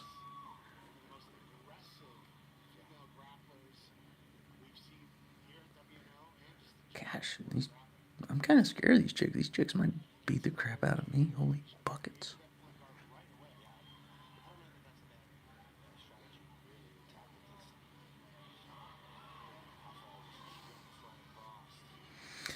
I don't know. I wish these matches were kind of shorter, to be honest. I feel like 15 minutes is a bit excessive. I feel like grappling matches should be like 10 minutes or less. 15 minutes is. I don't know. I got ADHD. I get bored, dude.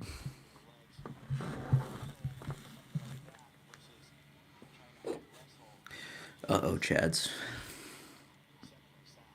I think the seal's been broken. You know what I'm saying? I think the seal has been broken. I think I need to use the bathroom. I might have to walk away from this enthralling female matchup. 15 minutes. Let me know if anything happens.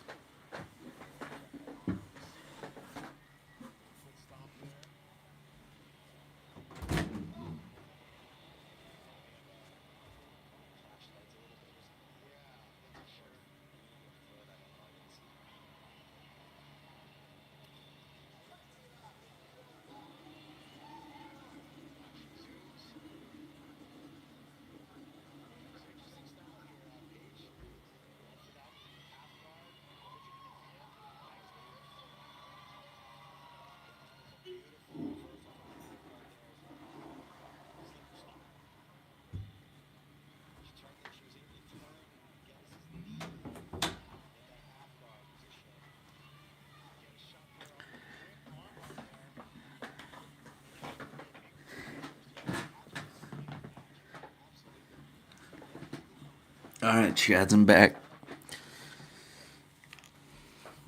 Watch his first second, 30 seconds. Song goes hard. Yeah, it does. You're welcome. Dude, Philly Steak, you're welcome. Tyler Davidson, you're welcome, brother. Thank me later.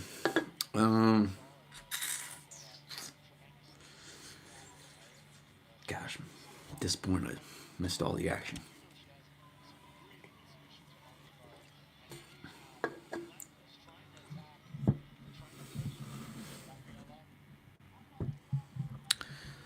Oh, what was that one? Dude, another song that is a great playlist addition. Anaconda by Nicki Minaj. That's another good one.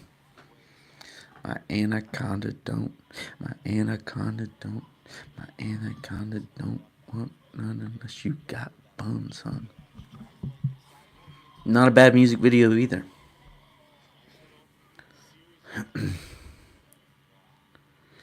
Oh, that's a terrible, terrible camera angle of that position.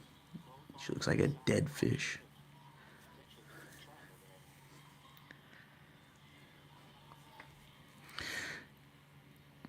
Chaz, I just want to make it clear that these are great, great songs to add to the playlist to wrestle to. Strictly what we're talking about here. Obviously, talking about songs to improve our grappling, up the energy of the room as we're trying to improve our training partners. Of course. Is this Climber's sister, relation to Climber? Sloan Climber of some. Yeah. If you guys know who that is. She's got a Climber rash guard on. Wait, oh, Philly Steak. Dude, you know, just extra rounds after the rounds. Some one-on-one work. Some close guard work. Oh, okay. Makes sense. That makes sense. It's his girlfriend. Nice little wrestling there.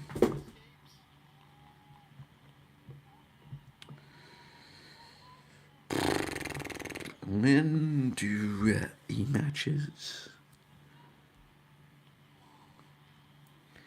that matter happen? Judge's favor? Blue.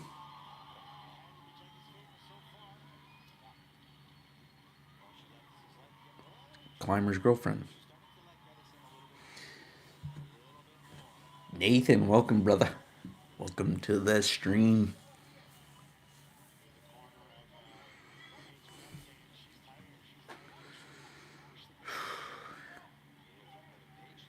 Oh, Chad's brothers. Forgot to mention this to you guys.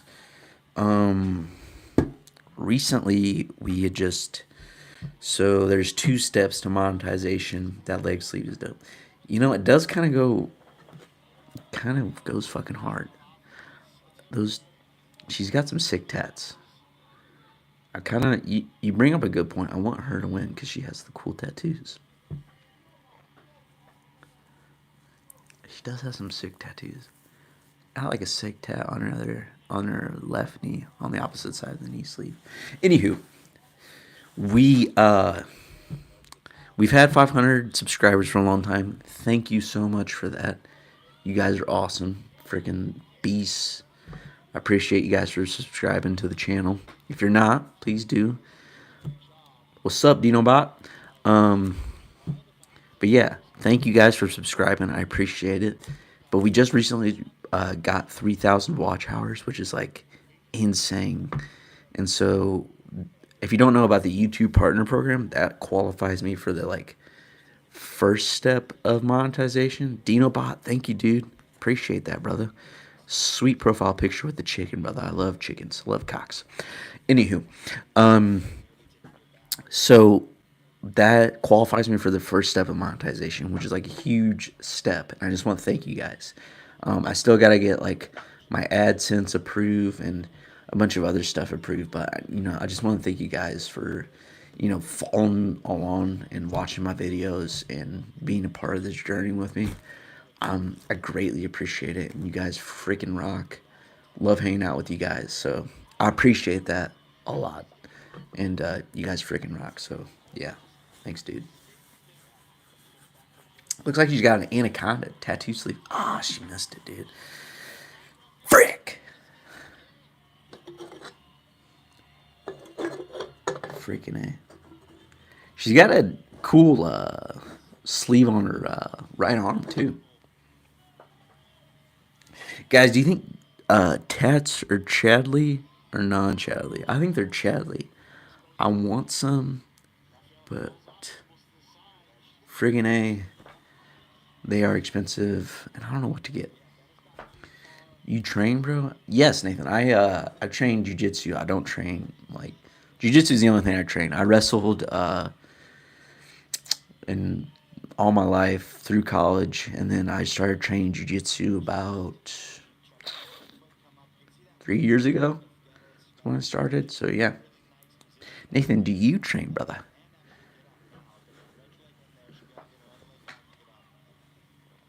Glad to have you, by the way. Glad to have you in the chat. Thanks for saying what's up.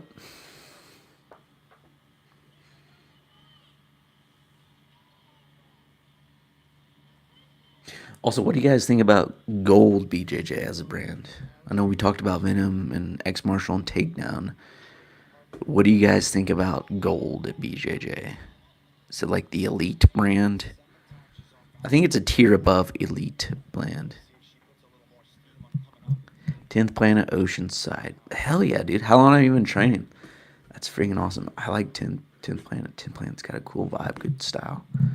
How many days a week do you lift? I lift. So recently I've been. I used to lift like 5 or 6 times a week, but now I kind of do.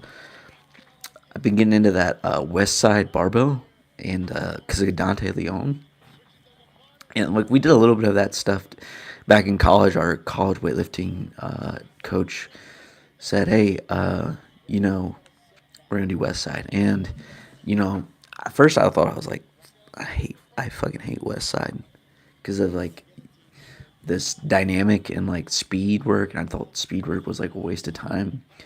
But like recently, I got back into it, and I got like a certification in it actually, and I've been basically doing that. So it's like a 4 day a week split. Long story short, so you do max effort upper, max effort lower, dynamic upper, dynamic lower. So I lift 4 times a week, 2 upper body sessions, 2 lower body sessions. Long story short, Tyler. If you want to know more about it, I can go into more depth, but I'll just stop there to not bore you guys. Lexi 180 ACDC gold. Ricky, I'm gonna assume that's a typo. You mean 80 ADCC gold. So yeah. Okay, so she's good. All right. I did not know she. Pardon me. I did not know that. So she should win. Hopefully she wins. 10P Kansas City. Fuck yeah. 10. I like 10th Planet schools. They're just a chill vibe. I don't know. Like I don't train at a 10th Planet school. I train at like a Nogi heavy school, and not like a 10th Planet school near me. So just it's just freaking. But yeah, I mean, everybody I met from 10th Planet's pretty chill, pretty nice, and I like how they focus on Nogi. So I like how we have a lot of 10th Planet people in the chat.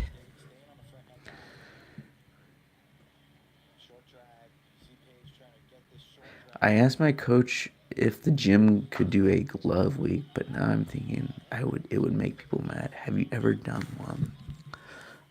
No, Dino. I've never done like a MMA glove week.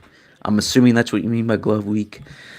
I have no desire to compete in like MMA, because of the CT and everything. But if you're if you hope to compete in like MMA and stuff like that, then I don't think that's a bad suggestion.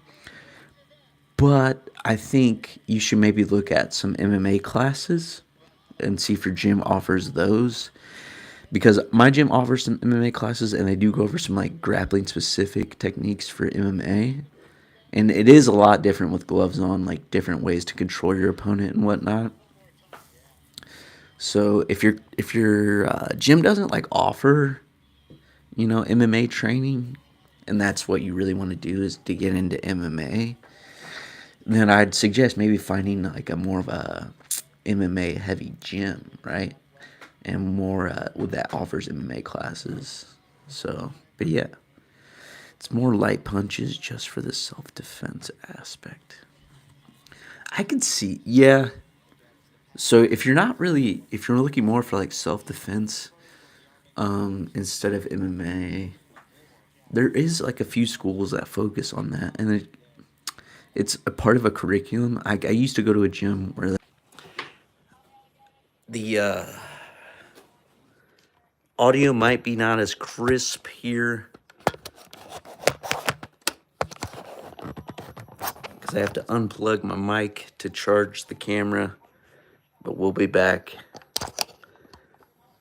Let me know if there's any problems hearing it, and I'll try to talk louder. But yeah, sorry about that, Chads. Sorry about the friggin' delay there.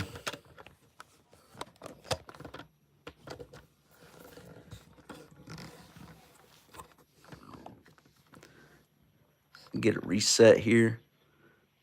Yep, there we go. What you guys cheated?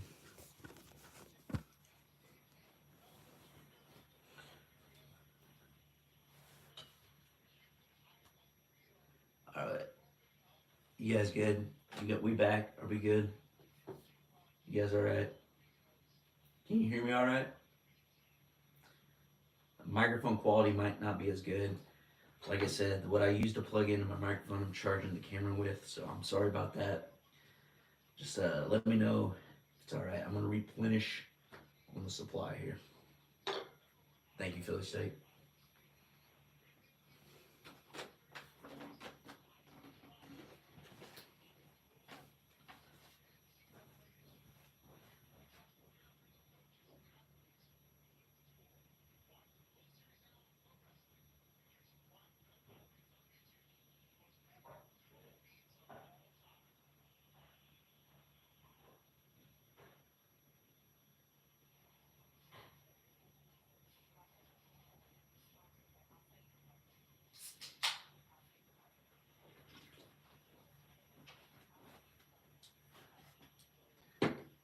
Thank you, Ricky.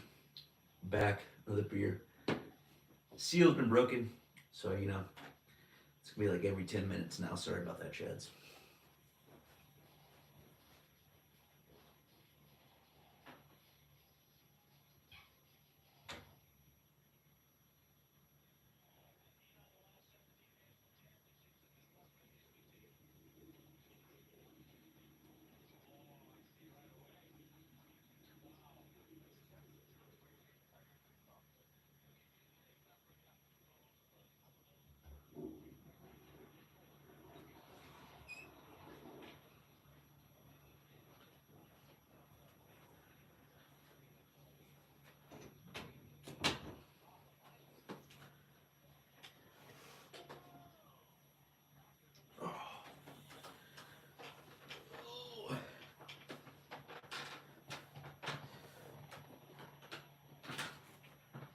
All right, Chads.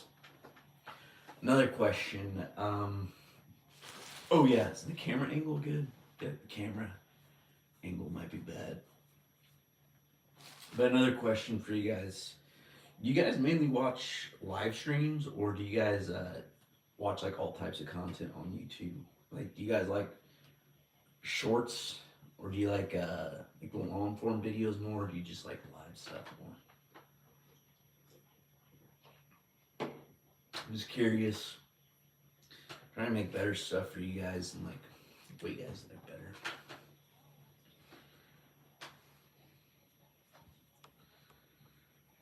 Also, how much money do you think Flow Grappling makes a year? Just freaking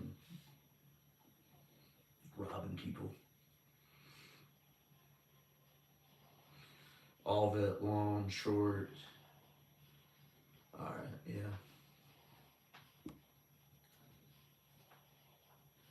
yeah. I want to interview. I got some. I actually DM'd Ryan about being featured. Ryan Aiken being featured on the channel, and he said he'd be down. But I was in Atlanta or not Atlanta. I was like in like a suburb of Atlanta visiting family, but it was like an hour away from where he was at, so I couldn't really visit him. And I just don't want to like do like a Skype interview that's been done hundreds of times. Like I feel like all those things, like all those jujitsu interviews with these athletes are like the same thing, and like you don't really like get anything different out of them. And so like I want to make something like entertaining and like different than like the typical jujitsu stuff. And so I'm trying to think of like I would love to do something with Ryan. Ryan seems like a cool guy and like a he's super down to earth. Like I don't even have 1,000 subscribers yet, and he's like, yeah, I'll you know do something with you, and that's freaking sick.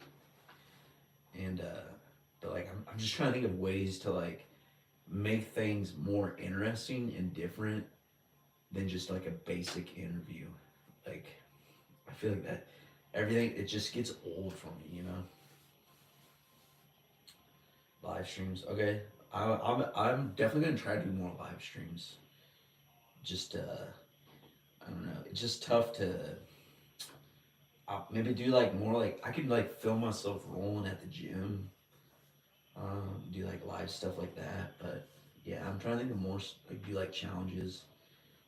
Like if Sean Williams says guard, I have to like take a shot or something. That'd be funny.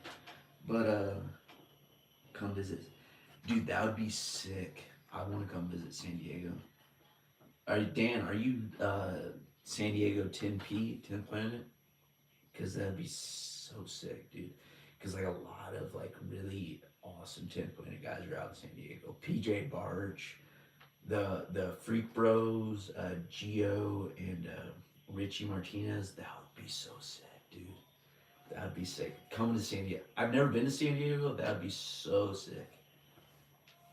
A lot of good jiu-jitsu in San Diego. Dude, yeah, I would. That would be sick. Definitely a bucket list item. Go train out there with. I think even Legion's out there. That would be a cool place to train too. But yeah, isn't that where? Yeah, Keith Krikorian trains out there. The friggin' Yeah, Altos is dude. That's like the hub of freaking jiu-jitsu. That's I definitely gotta visit there. That would be sick. But Dan, you're not visit. You train at Tempe, San Diego, right? That'd be so cool. Comp breakdowns, like my comp breakdown, or like the professional level comp breakdown. What do you mean by that, Philly State?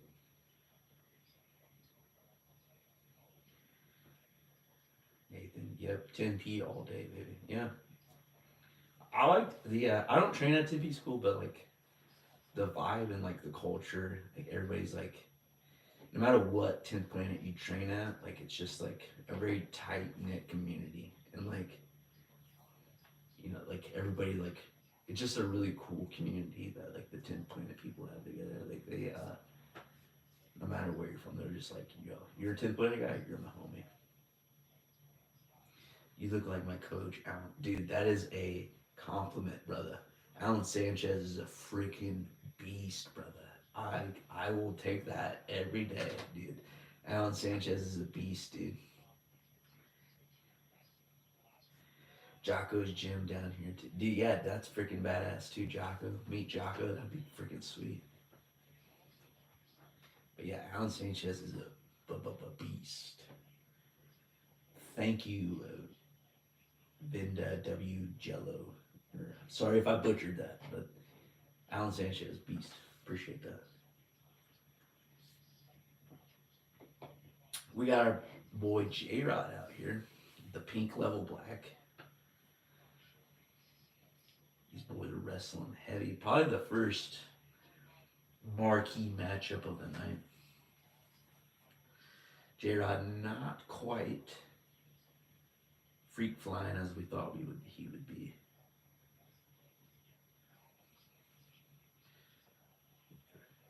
New Way, dude, yeah, that would be so sick, dude. New Way, B Team, 10th playing Atlanta. Yeah, lots of great schools in Austin for sure. Lots of good content. You wanna know if I do annual membership and cancel after this? Ah, dude, I don't know. I don't trust Flow. I feel like they will bite you in the ass for that. Like they they have some like terms or something that'll bite you. So if you do I feel like they'll bite you in the ass, dude. I don't know if I'd do that. If there's a way to do the monthly one, I would do that. But I don't know. I feel like they would bite you. I don't know for sure. You can try it, but it's my opinion.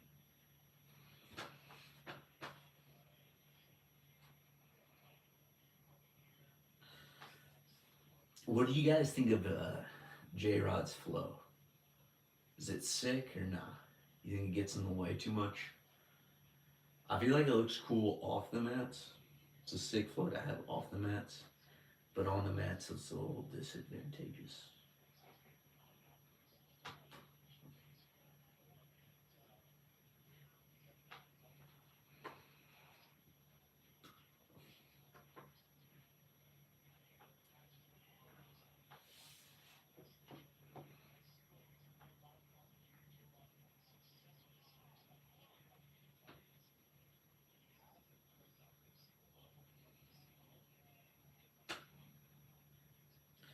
I think he's the type of guy you show to someone who's never seen jiu-jitsu and they think it's sick. Yeah, I mean, I'm assuming you're talking about J-Rod. You're not 100% agree. He just kind of lets it fly. But this match, he's not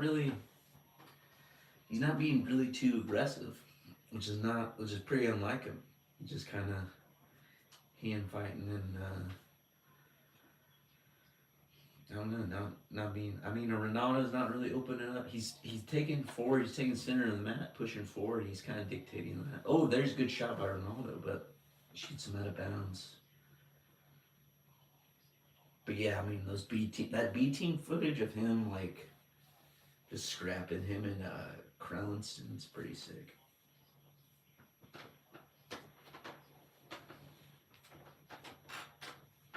Ooh, nice sweep single by J Rod. Okay, that was a sick sequence. Ronaldo hits a nice Grammy to get out of the sweep single. That was sick, dude. Jay and Nicky Rod both have crazy matches people would think are sick. Yeah, man. I mean, they just are dogs. They just freaking. They don't care, you know. They just. I don't know. I feel like their style of jiu-jitsu is just like, fuck your jiu-jitsu, you know? Like they're anti-jiu-jitsu but entertaining. Like most anti-jiu-jitsu can be really boring, but they're like very slick and they blend wrestling really well with jiu-jitsu.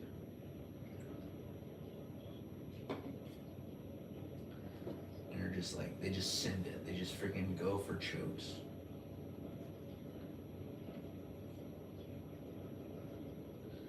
Like what was Nicky Rod? Nicky Rod's match with Owen Livesley at that quintet I thought was pretty sick. I like that match. Dude, forget that, dude. J Rod's match with Jed Hugh, where he escapes that armbar, that was nasty, dude. These guys just hate losing and just freaking do whatever it takes not to like lose. And just put a stall warning on both of them. It's weird.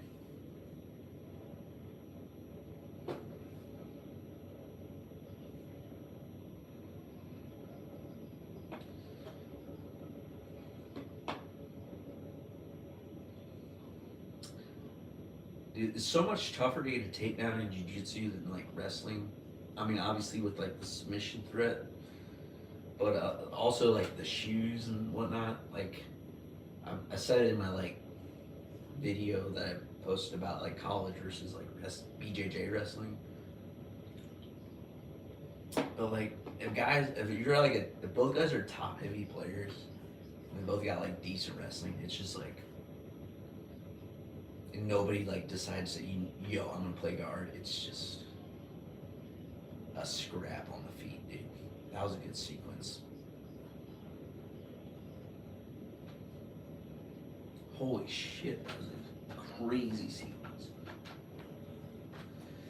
See, they keep going out of bounds, and this is where I like the pit, because like now they don't have to reset when they're in the pit, and they can just continue to scrap and get in those freaking crazy scrambles and continue to scramble. Now they're reset, they're back both on the feet.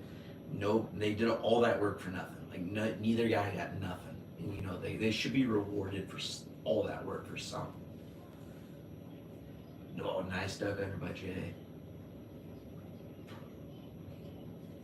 Yeah, I mean, Nikki has a crazy escape from that armbar from Big Dan on that FPI too. That was sick too. But yeah, I mean, I wonder how much that is just like eating shit, or how much of it's technique, or how much of it's just like athleticism and reaction. Nice takedown by J Rod. Holy shit,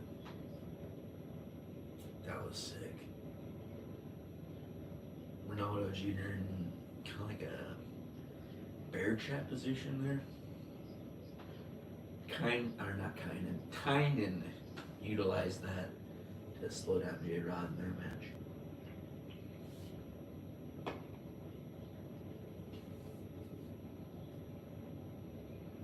No, dude, these are empty cans. So this is empty.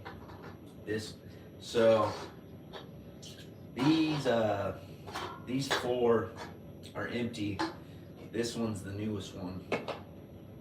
Yeah, man. Dude, these some like cream ales with the orange vanilla, dude. They freaking slide down the gullet, dude. I'm on my fifth one. But yeah, I'm not a savage. I don't like my beer warm, dude. I like it cold for sure, dude. But yeah, no, those are empty. I'm on the fifth one. I just haven't thrown those away yet. But yeah, I think we've been on here for like an hour. So 4 in an hour. Not terrible, not crazy. Just a casual Friday night, you know, watching some grappling with the boys. You know what I'm saying?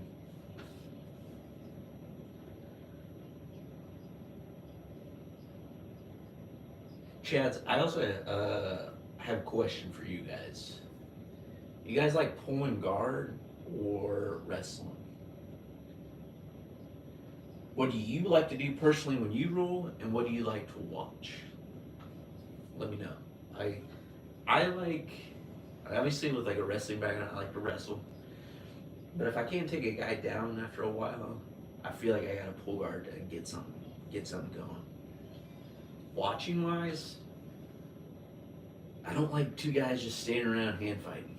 I want to see one pull guard and try something, you know? I like action. I'm all about that action, Jackson, you know what I'm saying?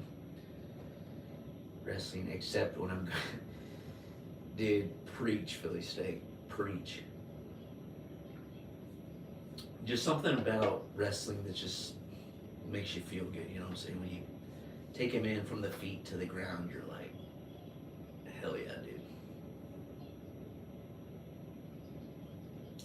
I only pull guard against like 3 guys in my gym because they wrestle in college, but otherwise I start standing. Dude, 100%. I mean, I agree with that for sure, dude. Like,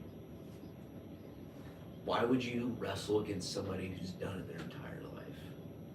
You gotta be. Jiu-jitsu's a strategy game. You know what I'm saying? Like, you gotta do what you gotta do to win. I started learning up because I ain't wrestling LOL, but I love watching it. I respect that. You know, why? I mean, I feel like people get injured wrestling a lot too. You know, and if like you're not experienced in it, or if you're like an older grappler, wrestling's just like not the way to go. But dude, it is fun to watch. Like NCAA wrestling when those guys get in exchanges and they just freaking fight to the death to get a takedown. And that is freaking sick. Like college wrestling, especially NCAA tournament, that's fun to watch. What gym do you train at? I train at Performex. It's a gym in like in a suburb of Indy. But yeah, I only do no gi. I don't do the gi stuff. But they're kind of like different, ran by different people, different programs. But like, yeah, it's like I don't know, different. But yeah, Cole Brandt is like, and Nick Wygan are like my coaches. Wrestling is a young man's sport, 100%, dude. And if anybody says different, they're lying, dude. Like, so much more explosiveness needed in wrestling, quickness, reaction time, and all that just kind of fades when you get older, dude. If somebody tells you that, oh no, it is not real, dude. They're lying. They are lying. Miwan Nunez, is that the Cuban Olympian dude? That guy is an outlier, all right. And plus, that's Greco, so that doesn't count. Plus, in Cuba, they genetically select like Yoel Romero, dude. You're telling me Yoel Romero wasn't like a freaking experiment in a lab, dude? Dude, whatever, dude. That guy's an exception. That guy's made in a lab, but probably communist money was spent on that guy, dude. Whatever. Like, and it's Greco. Greco is way different than like freestyle or folk style wrestling. I have molluscum right now, so I'm out for 6 months. One more pretty depressing. Watching dude, that sucks. I'm sorry, man. Sorry for that, dude. Hope you heal up. How did you get that? How did you get that? Oh my gosh, dude. But yeah, hopefully this is kind of keeping your love for the sport up. You can get better by just like watching, being around the sport, keeping your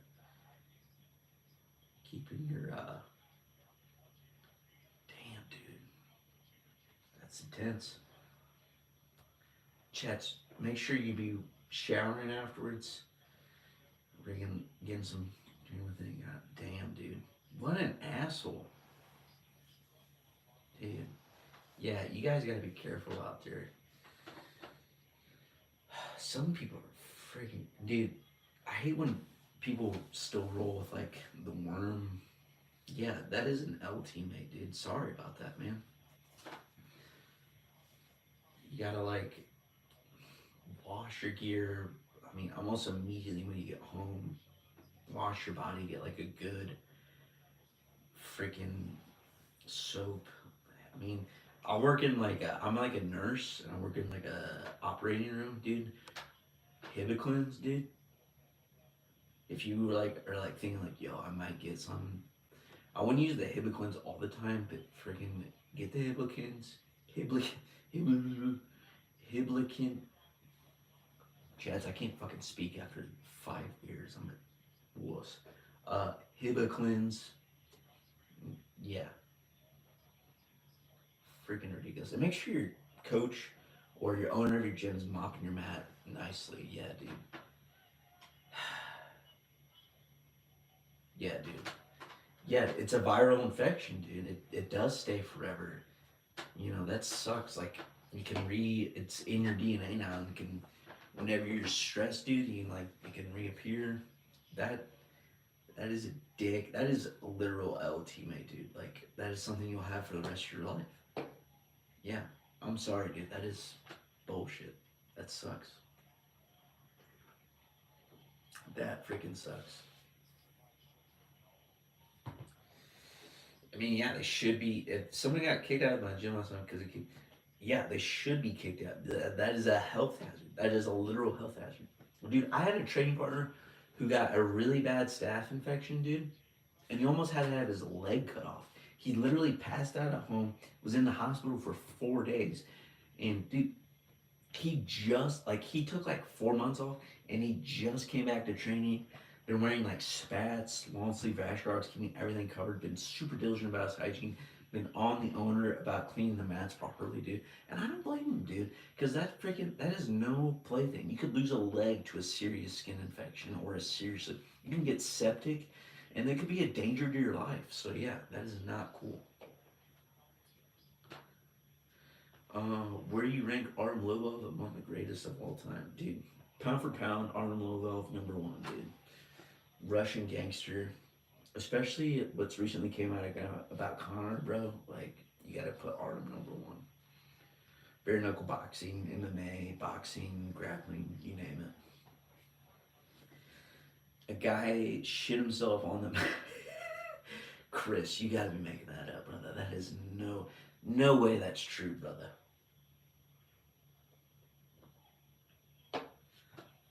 Chris, that's cap. What was he cutting weight for? Was he fucking cutting 20 pounds?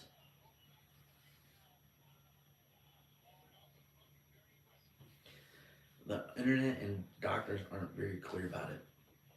All right, so the only other like skin infection I know about, um, that's like a viral infection is herpes, and you can get like in college wrestling, it's like very notorious to get mat herpes, not genital herpes, but yeah, dude, like in college, like people would get the mat herpes, and like it would spread because like coach would be like, oh, you're not taking a day off, and they would spread from guy to guy. So most of the team had mat herpes, and so yeah, whenever guys would get stressed or they'd be like cutting a lot of weight, it would just like pop back up, and they would have to take that medicine, the antiviral, whatever it is. I can't freaking whatever it's called. It pops back up, and they got to take it again and retake it. So basically, if it like gets like it can pop back up, like it can like mutate and pop back up. So like I got, but yeah, like from what I understand, there's not like a way to clear it out of your system. Like it can always come back, and that is what's true for like herpes, mat herpes, from what I know. From because I saw it in college a lot. Guys who got like mat herpes, they'd pop out, they would get it, go away, and then come back. Go away, come back. Go away, come back. And it would always happen during finals week, and like any other, like if they were cutting a lot of weight, it would come back. But yeah. So I don't know about molluscum, but the only other viral infection I know about, and that would always happen, dude. But yeah, our mats get cleaned at least once a day and vacuumed 3 times a week. Nice, dude. I mean, honestly, like a mat should get freaking cleaned after every freaking training session. 100%, dude. Holy shit, Hornado Jr. beat him?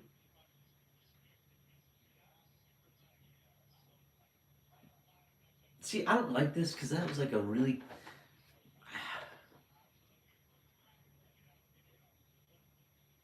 That's bullshit. I don't. That's a bullshit decision. I I don't like that. There should be a point scoring. There should be points involved, or there should be sub only. And if there's no sub, they go to overtime. None of this is that. No, I don't. It's just BS. Whatever. Anywho, match should be mopped at least after every training session with like a heavy sterile solution. Like if your coach isn't mopping after every training session, then like your risk of skin infection is pretty damn high. Guys, do you know Ronaldo Jr. won that? Yeah, yeah. I don't. I mean, it's just so subject. Like every rules, there's so many different rule sets. 0-5, dude, that is rough. Yeah, I mean, there's so many damn rule sets in grappling. It needs to be like a unified, like I don't know, like J Rod's really good at ADCC, but who's number one? He's 0-5. If that's true, I don't know. But I mean, I think that is. I don't think I've seen him win a who's number one match.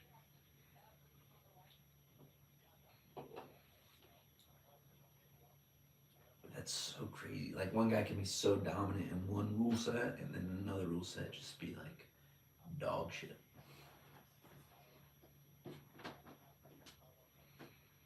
The Gordon rule set, honestly, because like they made it for him.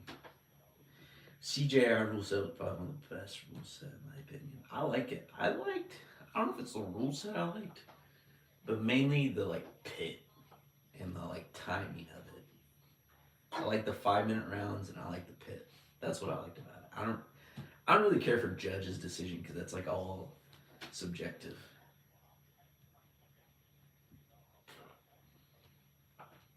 I do agree with that. It does let him do all types of competitors do their game. Yeah, he does need points. He's not much of a submission hunter, but I feel like that's true for all wrestlers. Is just, I mean, like wrestling's about points. To be honest. Son of a gun! I gotta go to the bathroom again, chance.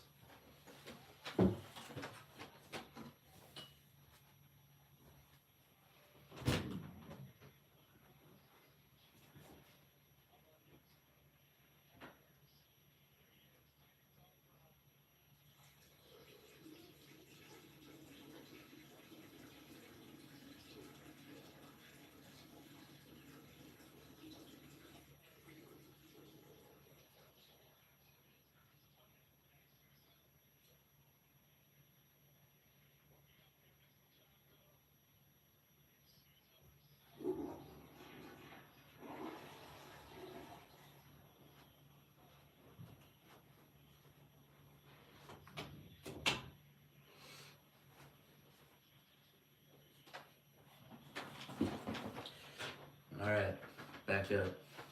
Oh yeah, Philly steak.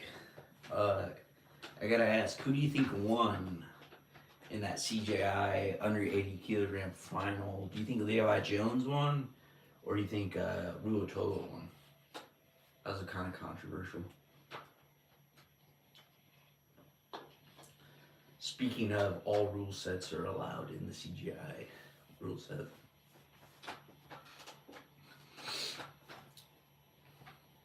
Because this will really show whether you like wrestling or you like, or you don't, or you have no preference. But you have to admit, Levi Jones Leary's guard is a thing of beauty to watch. But you gotta love freaking that Ruotolo's will to scrap. Like they're the scrappers. J Rod and other B team guys need to focus on holding positions and submission rather than just scrambles. Yeah, yeah, I mean, definitely in the who's number one. Like in a long time frame match like that, like 15 minutes, holding a dominant position is definitely more favorable. I'm trying to think of who. I would definitely agree with Tyler.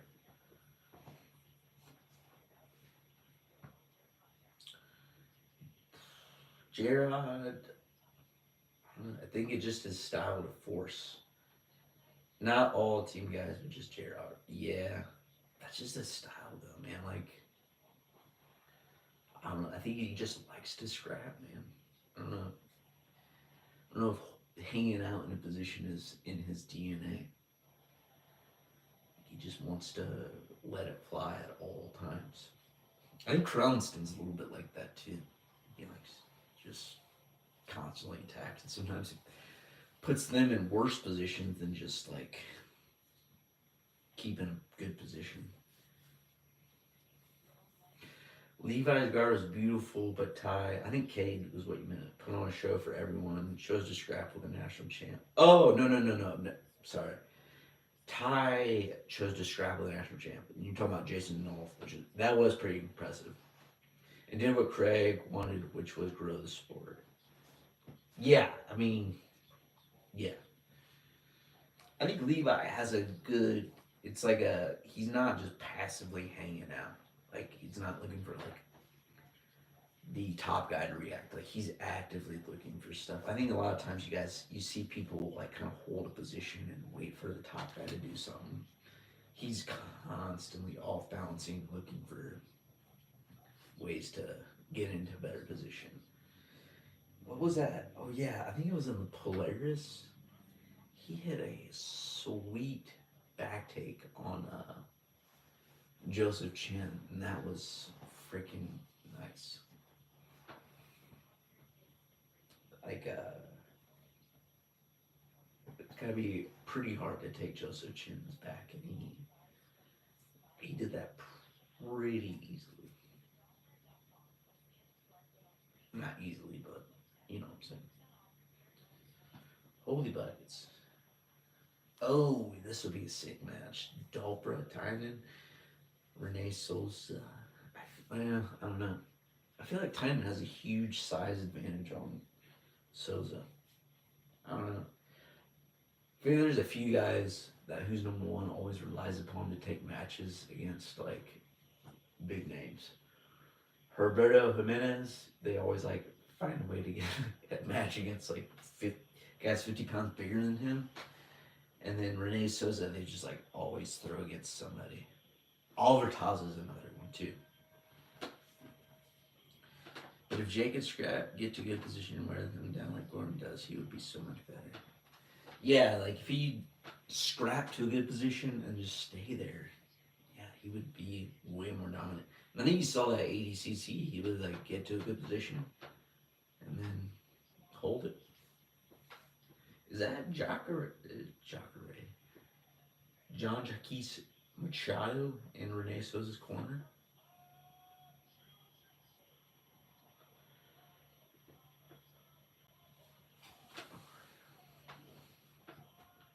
Are they in Costa Mesa? Because there's a huge art of jiu-jitsu crowd.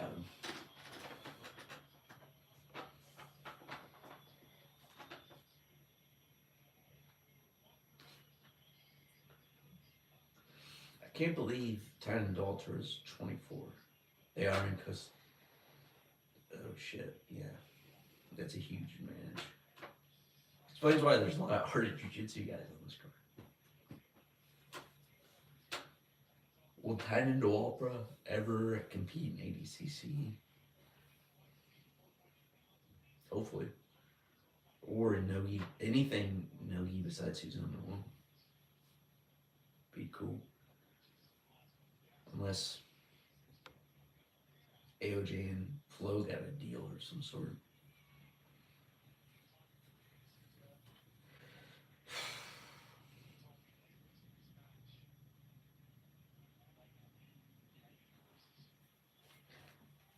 Eddie versus Hoyler. Okay. Renee looks at this match like it's Eddie versus Hoyler. Gi versus no gi. Since there's a lot of 10P guys in here, I'm assuming none of you guys do gi either.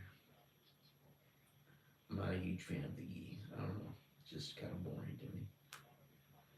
No offense. Personally, I just don't like the gi.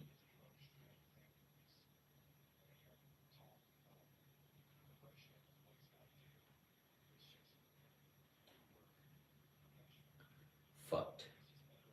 FUCT is what Renee is wearing. What is that? What brand is that?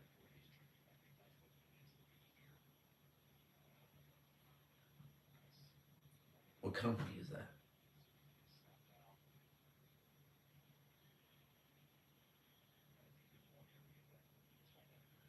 Gi is so fun, not gonna lie. No gi is more fun to watch. I guess my question is, why is gi more fun? Gi no Gi's great for the tough. Yeah, it's an old skateboard brand. Oh, okay, okay. That's kind. I wonder why jujitsu and kind of like surfing and nogi. I mean, surfing and skateboard and jujitsu kind of in common. Probably from that SoCal area. It's cool that it sponsors it, making a comeback. Yeah,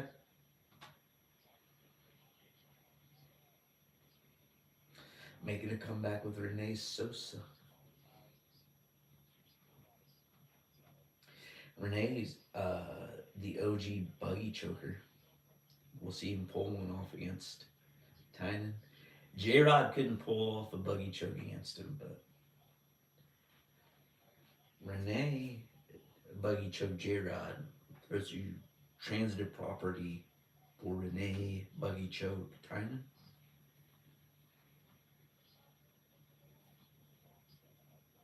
Might be a stretch. How much do I weigh? I'm like 170, dude. And that's a stretch. I'm more like 165. I'm victim weight. Trying to get to I'm trying to first get to 185 and then eventually get to not one, 200 pounds. Then I can be full Chad mode, full bear mode.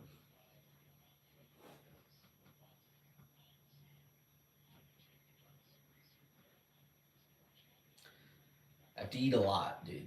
Um, Eating is expensive too, um, especially with like training and lifting. It's so freaking much, dude. I need to do a better job of like tracking it, but I just try to eat as much as possible, and yet it's still not enough. That's why we got the beers going because that'll it'll put the pounds on. All right, dude, I'm out of here. Thanks for the word. Dude, it was great to have you in the discussion. I hope you return for some live streams in the future. I appreciate you, brother. Have a good night, and I hope you heal up and get back at it.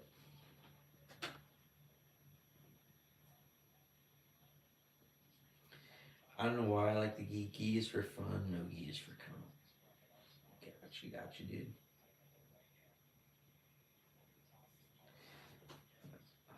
Yeah, I mean, I don't like gi because of the. I always feel so. I get it gives me like flashbacks to cutting weight for wrestling because like all that cloth on, dude. I hate it.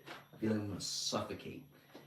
And B, it's just like I hate it because spazzes can just grip on your freaking gi and like not let go, and I get my freaking skin pinched off, dude. I hate it, dude.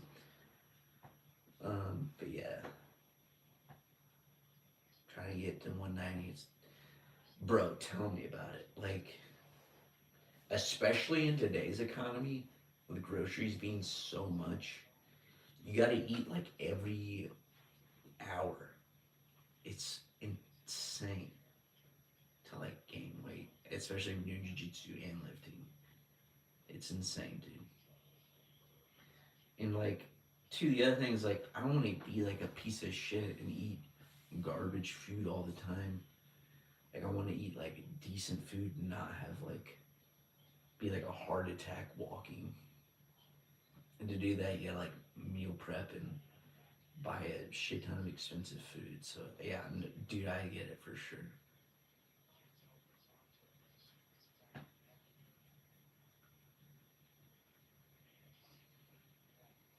Dude, Tynan's hand is heavily taped.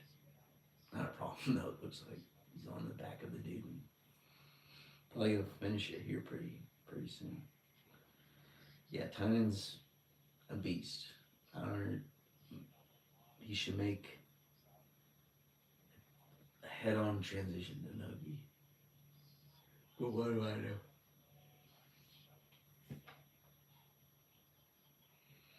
Renee's being scrappy as a friggin' mice in a field with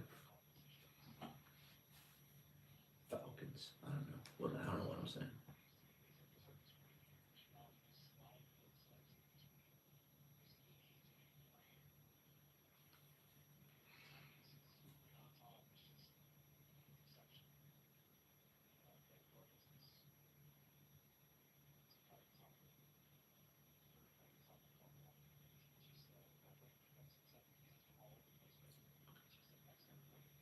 Arm and guillotine, that guillotine. I don't know.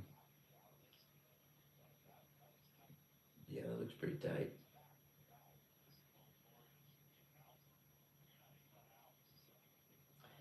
Looks like you'd probably finish this. Yeah, that looks. Yeah, that must be an insane squeeze. Holy shit. Arm in, dude.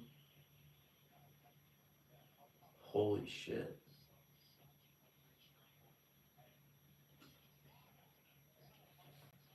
How many times you see that?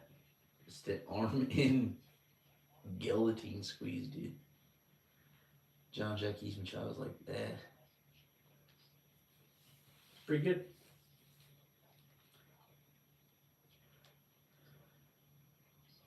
Tiny and Dahlberg 24. Chad's I'm 25. That guy's 24. Tell me he doesn't look like he's like 38. Please. For my mental health.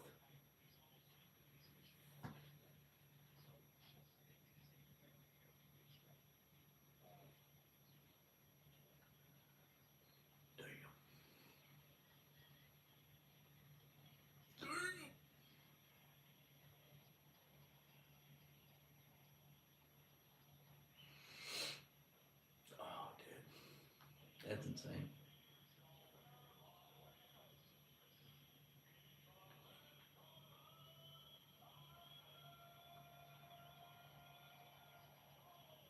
Wait, no way. So's 22? I thought he was like 30. Seriously? Damn.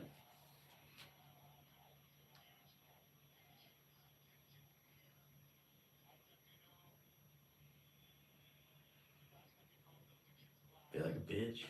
I'm totally victim right now. Got the young child. Dude. Tiny AOJ kids coach right there. I bet there's about 20 kids on the mat. About 18 of those 20 can beat me.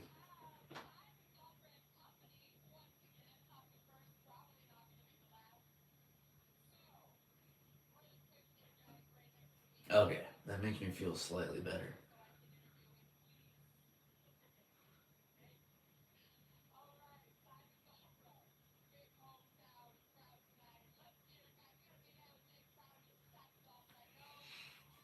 We got Kendall Rusine on the mic.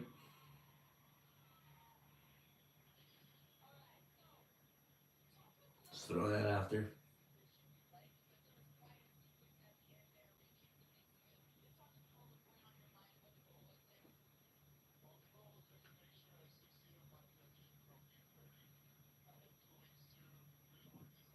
The goal was to successfully transition from gi to no gi. What does that mean?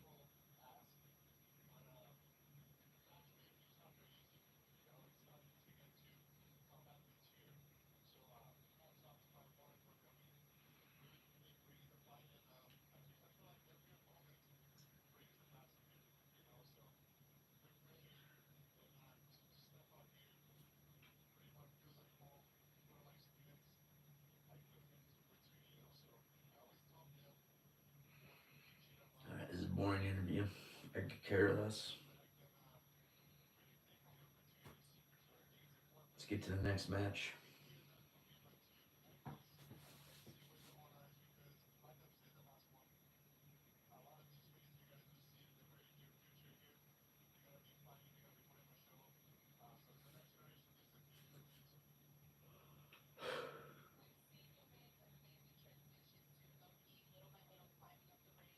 got a kid filming the video. Oh my gosh.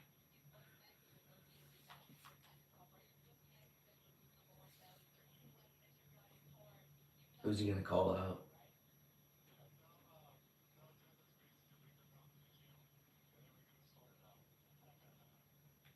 Called out his teammate. Whoa. Janadas Gracie. Tyne Belbra. Well, that's another thing. Wasn't he at Atos? And he just like recently went to AOJ? Fuck is up with that? You guys just switching gyms like it's a pair of clothes.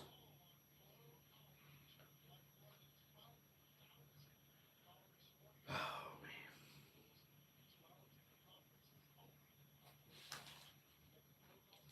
Who's next? Who's Yes, our boy Ryan Aiken's next.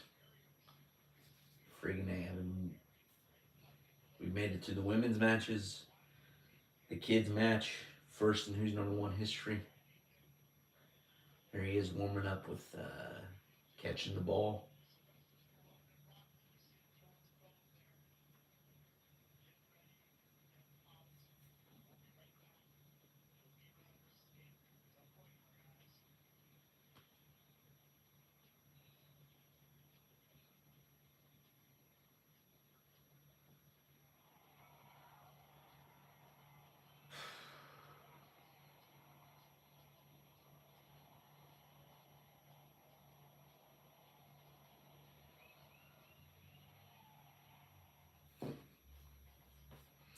Got this nice shaft of a microphone in front of me. Can't use it right now. Grip it. Got, is this 5 Sun Games? Got a 6-pack. Best takedown for jiu-jitsu in your opinion? Uh, Least risk, most reward. It's probably the best. So no leg attacks. I would say, I mean, Michael Pixley made the slide by famous. I would say a slide by or a duck under because if you miss it, you're not in like a bad position really. And if you get it, you're on your opponent's back, which is like the most dominant position in BJJ. It's like getting to the back, and there's not a whole lot your opponent can do if you're on the back. So, I mean, yeah, I would say either a slide by or a duck under because low risk, high reward, and you're on your opponent's back. And you're not like going underneath your opponent and getting risk for like getting Kimura or guillotined. That's what I would say.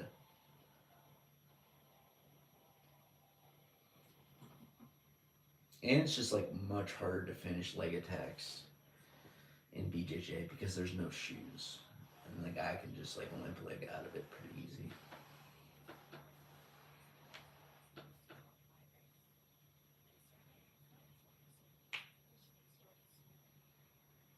What is your favorite takedown, Philly steak?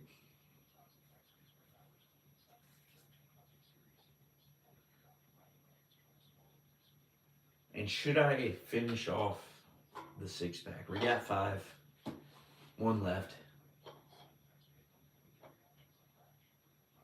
We got a couple matches to go. Should I just finish off the 6-pack? Let me know what you guys think. Uchimata's unmatched. That's more like a counter wrestling move. It's not like an offensive wrestling move. Like you can only hit that when like the guy's digging underhook or like coming up off a single leg. You can't really hit that offensively. It's more like a counter move. But yeah, it's pretty. Uchimata's pretty sick, especially if you get it just right.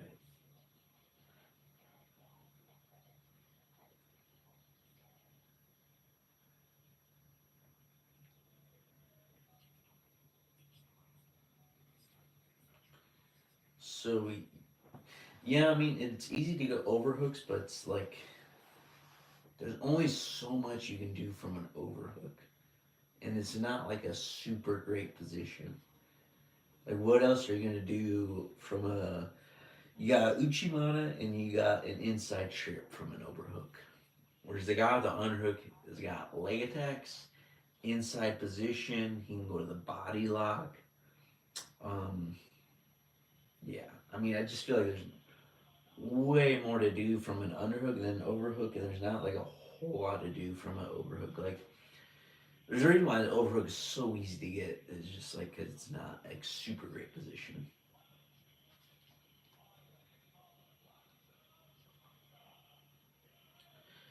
Lat drops if I'm going against people who aren't strong wrestlers. Yeah, dude, like, it's pretty sick to hit a lat drop against or any throw against a non wrestler. You feel like you're a Greco-Roman Olympian throwing around some guy, a 4-year-old dad with 3 kids who's never wrestled a day in his life. That's pretty sick to pass out some frequent airline miles, you know?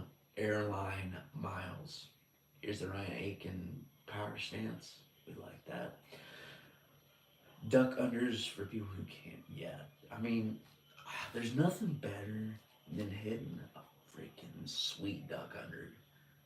I mean, just hitting a duck under and getting right behind. It's like you're like, gotcha. Like there's nothing cooler. I think it's such a satisfying feeling, dude.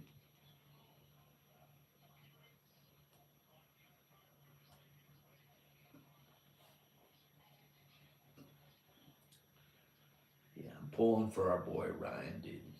I hope he freaking gets this, dude.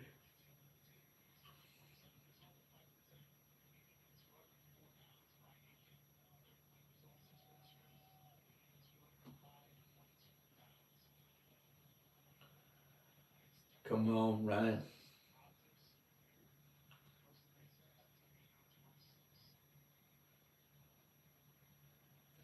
Both guys got fresh haircuts out there on the mat. They're looking fly as a pelican.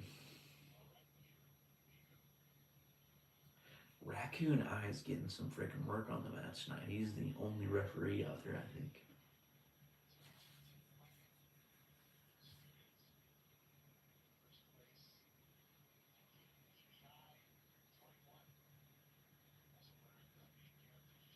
Lyra pulls guard. That is surprising.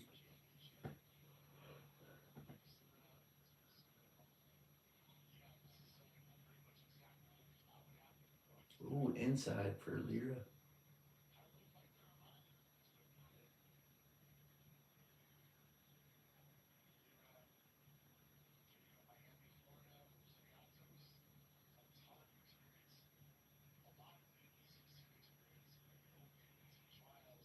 Ryan sits back on the leg.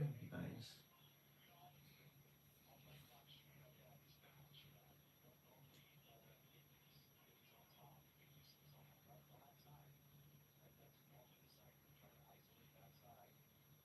Dude, leg locks are so freaking confusing to me.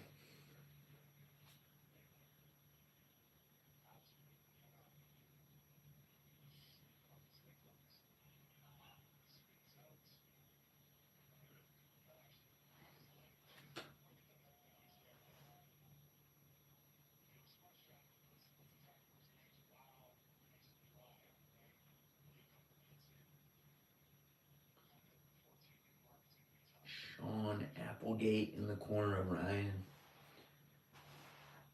Like he's like a lot of people know about him, but a lot of people don't know about him. That doesn't make any sense. He's like on the cusp of being well known, on the cusp of being Donner esque. Got a lot of guys that are like really good, but needs one guy to get like phenomenal. Awesome single leg by Ryan. Ryan wrestling there.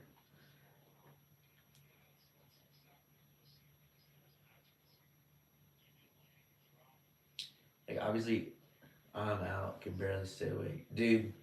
Ricky, I appreciate you staying around for this long, dude. I appreciate it, man. It is late, dude.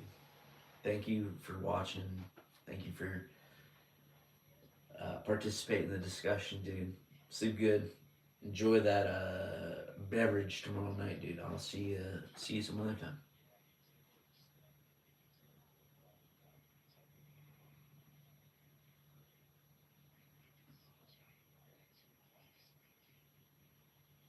I wonder how much Ryan had to cut to get to this. He is huge. Or Lyra. Oh, dude, thank you. I appreciate that, man. I will keep it up, dude.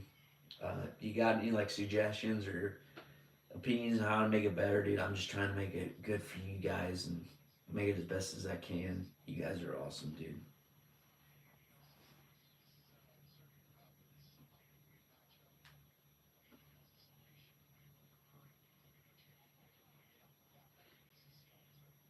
Oh yeah, Aiden submitted Pedro Mourinho at ADCC, and he's like a Pedro Mourinho's a who's number one champ.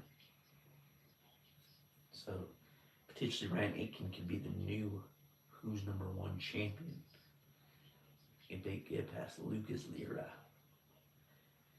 Ryan Aiken, aka Chad, Giga Chad.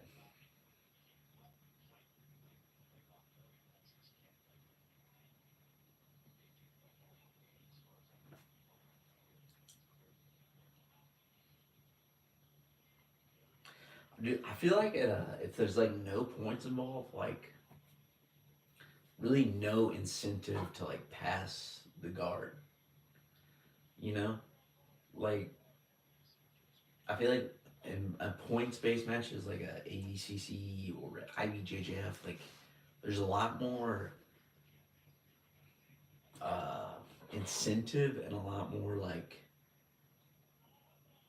trying to do what you can to pass the guard. But like in like a submission only or like a who's number one, where like yo, why would you try to pass? Like you get to position. Most of these guys have great guard retention. They can regard, get out of mount, get out of side control. You know, unless you're getting to like a really good position to get to submission, like why would you put that much effort into a guard pass? Who's gonna be the next ADCC champ when Gordon is retired? So if Gordon's not gonna be in the super fight next year, who is the absolute champion? Kainan Duarte is. Kainan has mental lapses in everything but ADCC. But when it comes to ADCC, Kainan is on absolute fire. And he looks phenomenal. Dude, especially this past year, he had like 4 out of 5 subs, dude.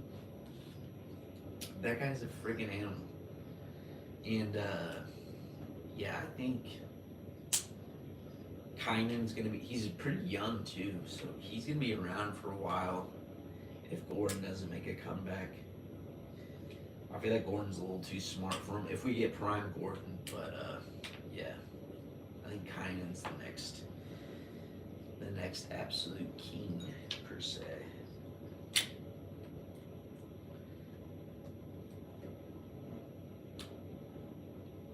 Who do you think, Philly Stick? Who do you think's the next ADCC champ when Gordon is retired?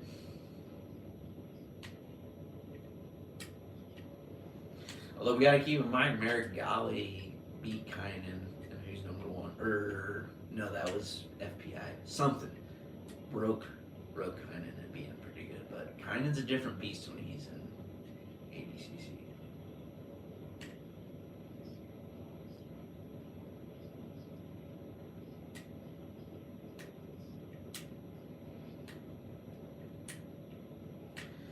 Big Lighter, sponsored by Snoop Dogg. What's up?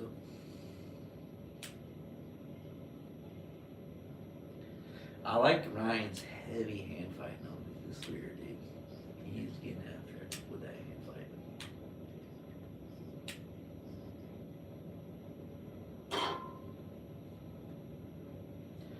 Why did Raccoon stop it? I don't get why he stopped it. What the fuck's going on?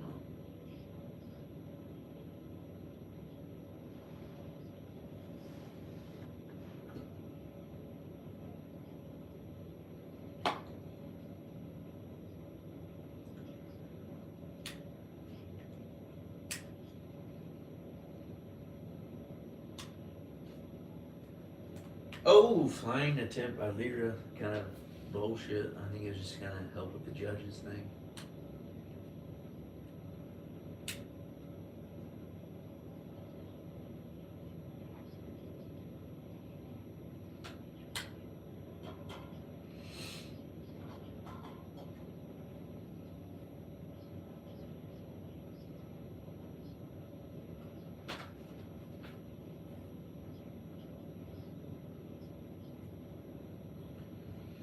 Any of you guys catch that debate? Big Dan, Greg Zouters, and Tom DeVos. It's pretty weird. Like Dan just stared a little. Oh, darn, Ryan Poles.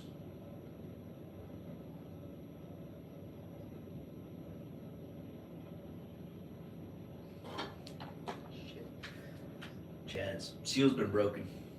I gotta pee again.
Lots of good comp for those upper weights. Josh Saunders, Nikki Rod, Felipe Pena, and a few others. Yeah, man, I don't know. Josh, what's interesting about Josh, he's really good, but I feel like he would have to move to the States and join a different team, maybe, in order to like reach his full potential. But yeah, he's super good, and I like his. He makes a lot of good content as well. And his school, I did his like school thing, and it was pretty good. But like, I just didn't want to pay for that every month. But yeah, he's super smart, and he's got a lot of interesting thoughts. But yeah, he's pretty good. Um, but yeah, I mean, I like rooting for him. He's pretty solid. Nicky Rod, I don't know, man. Nicky Rod could definitely. I mean, obviously with CJI, it proved he could perform when he needs to. But yeah, I think Felipe. I think a lot of people overlook Felipe because of Gordon. But dude, he's given Gordon his like toughest matches, and sometimes he has the tendency to like shit the bed in certain situations. But I think he's another guy like Kynan where like when ADCC comes around, he's like on top of it and he's ready to go. So I would say out of those three, Felipe. But then again, Nicky Rod beat Felipe Pena. So I don't know. It just depends, man. Like styles make matchups, right? But yeah, I mean, Josh is a really good follow on YouTube and Instagram, and not only his like BJJ stuff, but his mindset stuff is really interesting too. But yeah, he's his school. If you want to support a grappler, it's pretty good.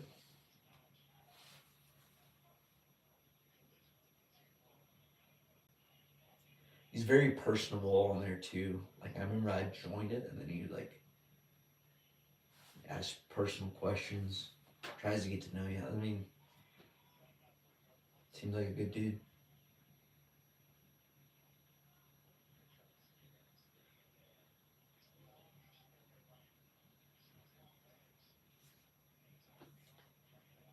To be honest, anyone who has had a recent match against Gordon is a possibility.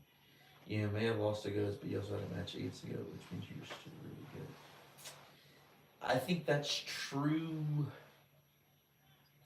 for most people besides Yuri Samos. I I think Yuri Simos would be out of the question there. I think Gordon, with a torn ligament, just beat the crap out of him. I think it was like 24-0. Nicky Rod kind of handled Yuri Simos. So I think Yuri's out of the question there. And I think I covered this in another video. He's quite boring. Just not a guy you want to promote grappling with. I don't know. I think he's just a good at gaming the rules, but how he won that absolute kind of mind blowing to me.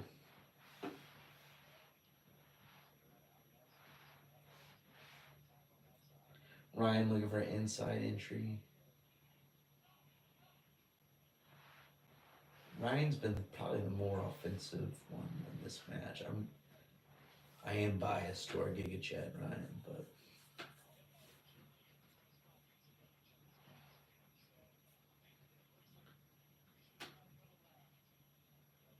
these boys scrap though. They put on a good show. This is a good match for sure. Lear is exhausted, pulls guard. That's probably it. I'm gonna hop off, guys. Dude, Philly Steak, I appreciate you for sticking around, brother. Appreciate you for participating in the chat. Have a good roll tomorrow morning, brother. Tyler, dude, same to you, brother. I appreciate you sticking around. Freaking crank up the Suicide Boys and get some good rolls tomorrow, brother. Appreciate you participating in the chat.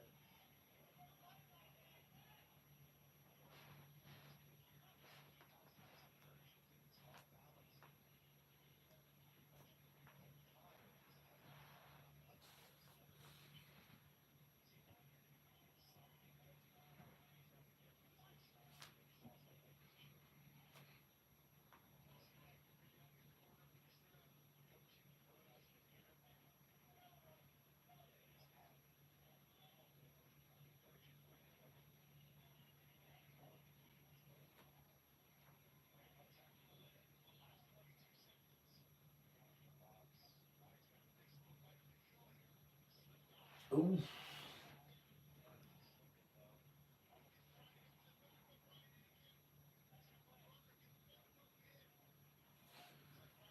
Oh. These boys are scrapping the last minute.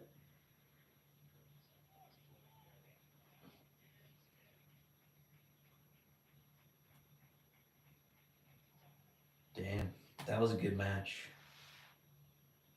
Hell of a match.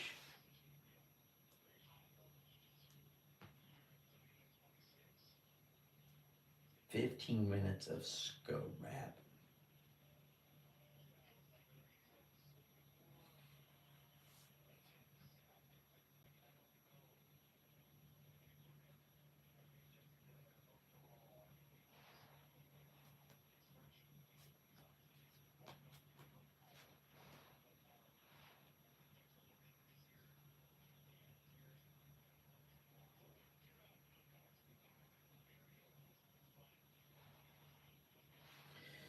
Dude, Tyler, for sure, brother. I'll see you in more lives for sure, dude.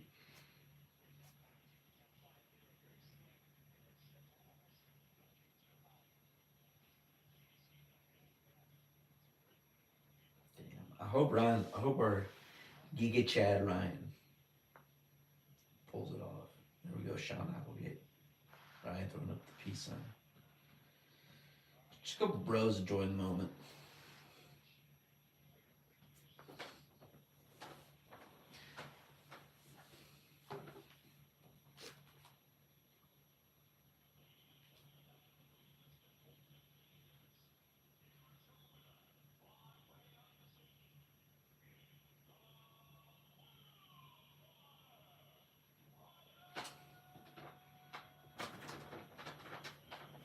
Let's go. Giga Chad Ryan Aiken, brother. That's what I'm talking about. The Giga Chad pulls it off, dude. Fuck yeah, dude. That's what we need. That's what the Giga Chads need.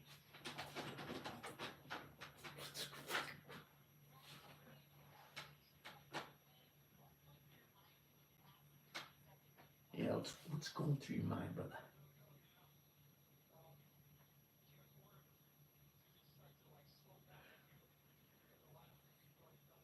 Hell yeah. Gotta go harder, man. Giga Chat response.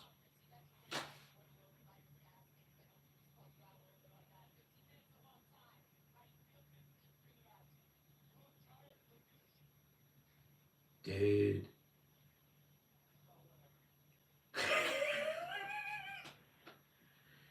Little shit talking at the end, dude. I like it. Look a little tired, Lucas. Excellent gas tank. Gas tank for 9, brother. Dude, he did the PGF, dude. Talk about gas tank.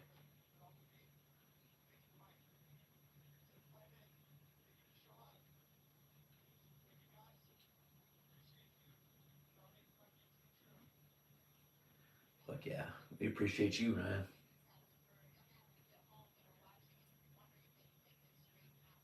Yeah. So let's hear this.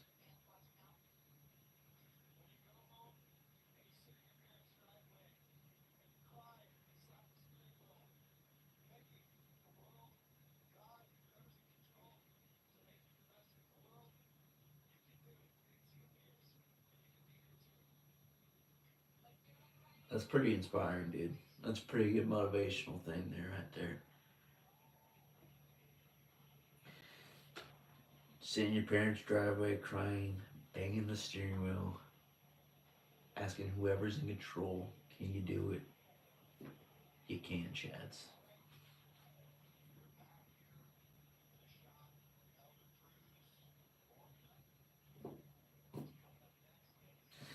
I gotta be honest, Chads. That was the match I wanted to watch. It's 12:05 where I'm from.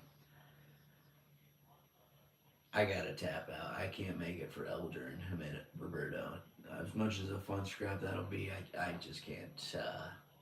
I can't stay up that late. I appreciate you guys staying on. I look forward to doing more of these lives in the future and chatting with you fellas. You guys are awesome. Thank you again for supporting my channel. Thanks for hanging out with me. You guys are the best. I appreciate it. I'll see you guys later.